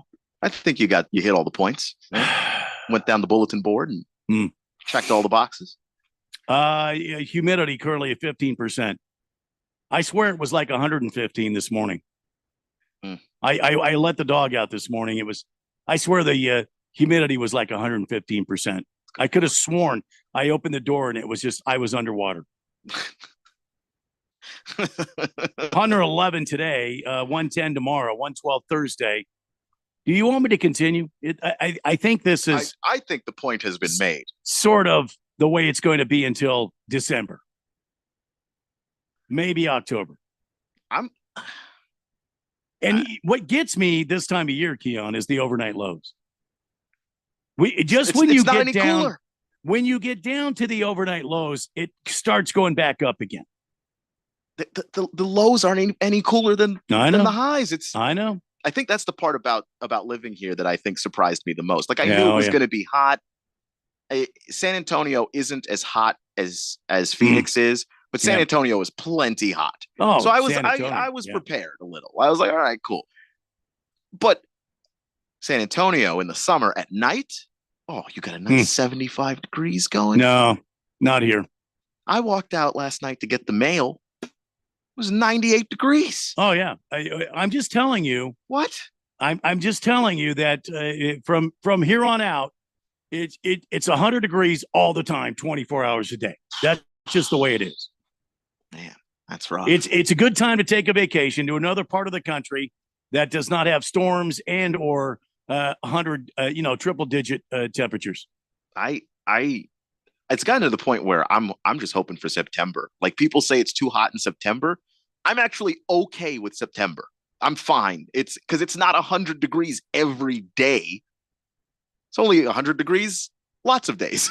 See, I'm looking in Indiana where my daughter lives, which is on the southeastern part of Indiana. And it's right now it's 84 degrees there, but the humidity is 58%. I mean, you might as well, it's not even it's not going to be, never mind. It's hot all the time and you're wet all the time. I got to live in a place that chooses one or the other. You don't get to burn me and rain on me every day. You don't get to do both. I've got another place where my son lives. It's 78 degrees currently in North Carolina, where he's at 78. However, 52% humidity. And you got all kinds of storms heading your way coming up from the coast there, from that tropical storm that kind of broke up over the Gulf and came in over Miami. And then you've got a hurricane bearing down on your ass.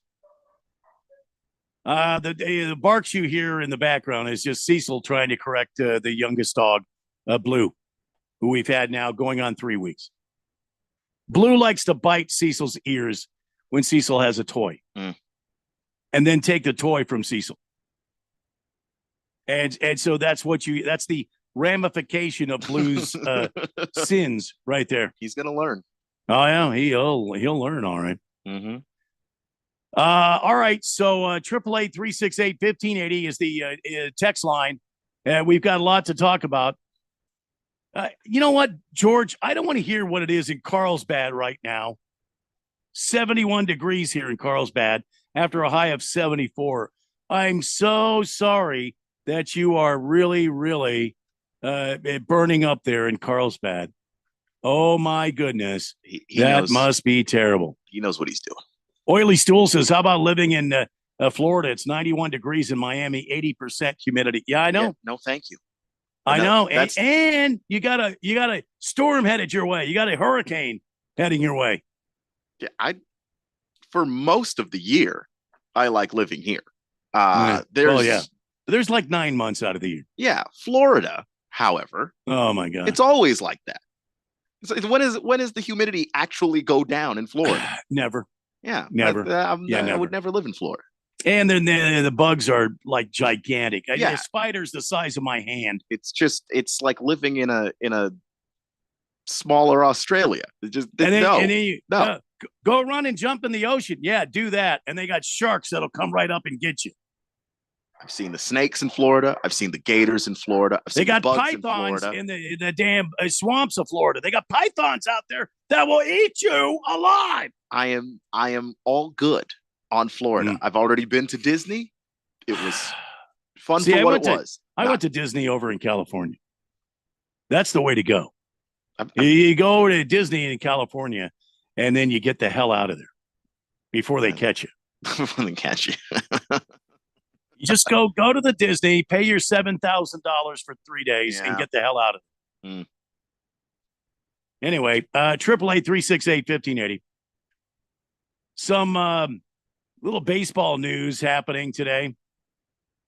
The Marlins. I remember being on this very show, and I had several Chicago White Sox fans. They got into an argument with me one day. They got into a debate with me one day about Tim Anderson being the best baseball player, and I said Tim Anderson is a bat flipping show off. That's all he is. Well, today the Marlins have designated for assignment. That means they have ended their relationship with former AL batting champion Tim Anderson. His slash for the first part of the season this year, the first 65 games, he was batting .214. His slash was .214, .237, and .226, meaning he didn't hit for power and he didn't get on base very often. And he made 9 errors at shortstop in the first half of the season. So there you go, White Sox fans that wanted to debate me about Tim Anderson, who used to hit really well. And I think karma came back and bit him right in the backside because he used to flip his bat and show off. And now, look, he's out of baseball. Effective today, over and out. And I don't think he's going to be picked up at the trade deadline, I'll be honest with you. I don't see how he went to Miami and was not successful. You're in the National League. You're not facing guys that were crazy in the American League, pitching guys. You went over to the National League. You had every opportunity, and the Marlins picked you up and gave you another opportunity. And what happened? And you couldn't perform. And just like with Saquon Barkley earlier in the show today, it's a "what have you done for me lately" sort of league. And today, the Miami Marlins have bid farewell to the former AL batting champion, Tim Anderson. Now, I don't have anything against Tim Anderson. I just wish these Chicago White Sox fans would just give up. Your team is terrible. Your team is as good as is as good as nothing right now. Aren't they the worst team in baseball? Just I think record-wise? they are in last place currently in the Central. You have no hope of making the playoffs. I swear there should be something in baseball that says that last place teams like this that have no hope. I mean, I think they're already eliminated from playoff. And it's not even the All-Star break. Yeah, they've got the worst record in the majors. I think teams like that should just shut down until next season. What are they doing? They can't be making money. How is that possible? How could right? you? Yeah. If I'm the manager of the White Sox the whole second half, I'm just bringing everybody up from the farm team. I'm seeing what I have in the farms. I'm seeing what I have in the farm programs to see if I have any sort of a team next spring when we break a training camp. Spring training. I'm not going to go with these guys that are sitting out here making these exorbitant, paychecks. I'm going to bring up kids that want to play the game. That's what I'm doing. If I'm the GM of the Chicago White Sox, the hell with you guys. You guys can ride the pine. I'll pay you to ride the pine, and then we'll see what happens next season. I feel like if I have a team like that, that's what I'm doing. Yeah. But I did see with Tim Anderson that, and I don't know if you believe this or not, but he was saying ever since he sprained his MCL, his mechanics have been completely off, and he hasn't been able to figure out how to fix it. Well, I have an idea. Get some surgery. Get it fixed. Yeah, and I don't know if they're just saying like that's not the right course of action for him. I don't know what advice he got on that. Because if he sprained it, you should be able to just let it heal. But I don't know how many instances there are of that, of a guy that got injured in a way like that and then just wasn't the same guy after.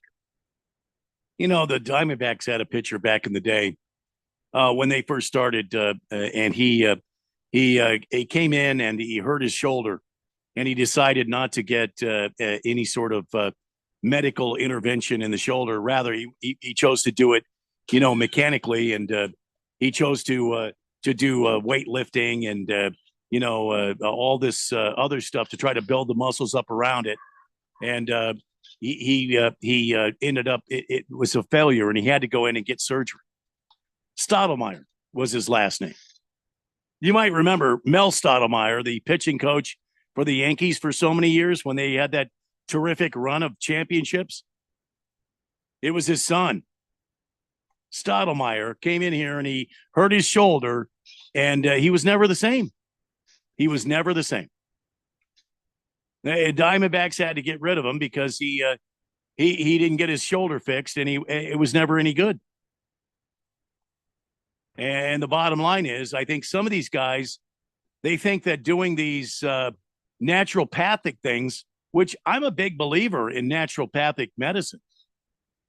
But when you're a professional athlete and your livelihood depends on you being 110%, I'm getting every option I can on the table, and I'm doing what's best for me. And maybe Tim Anderson felt like he didn't want to have surgery. I don't know. Yeah. Or maybe the sprain is not as bad as a tear. So, but isn't a sprain still sort of a tear, though? It is, but it may not be one that requires surgery. Like to the point where you might be doing more damage. You might be doing more damage going in surgically than letting it recover. I don't know. Maybe. I don't know. I am not a doctor. Bottom line is Tim Anderson bids farewell to the Marlins and is now on his own. I mean, he's a good ball player. He was a good ball player. I feel like he needs to get himself right. He needs to take some time off maybe and work on those mechanics and see if you can get them back then. Exactly right.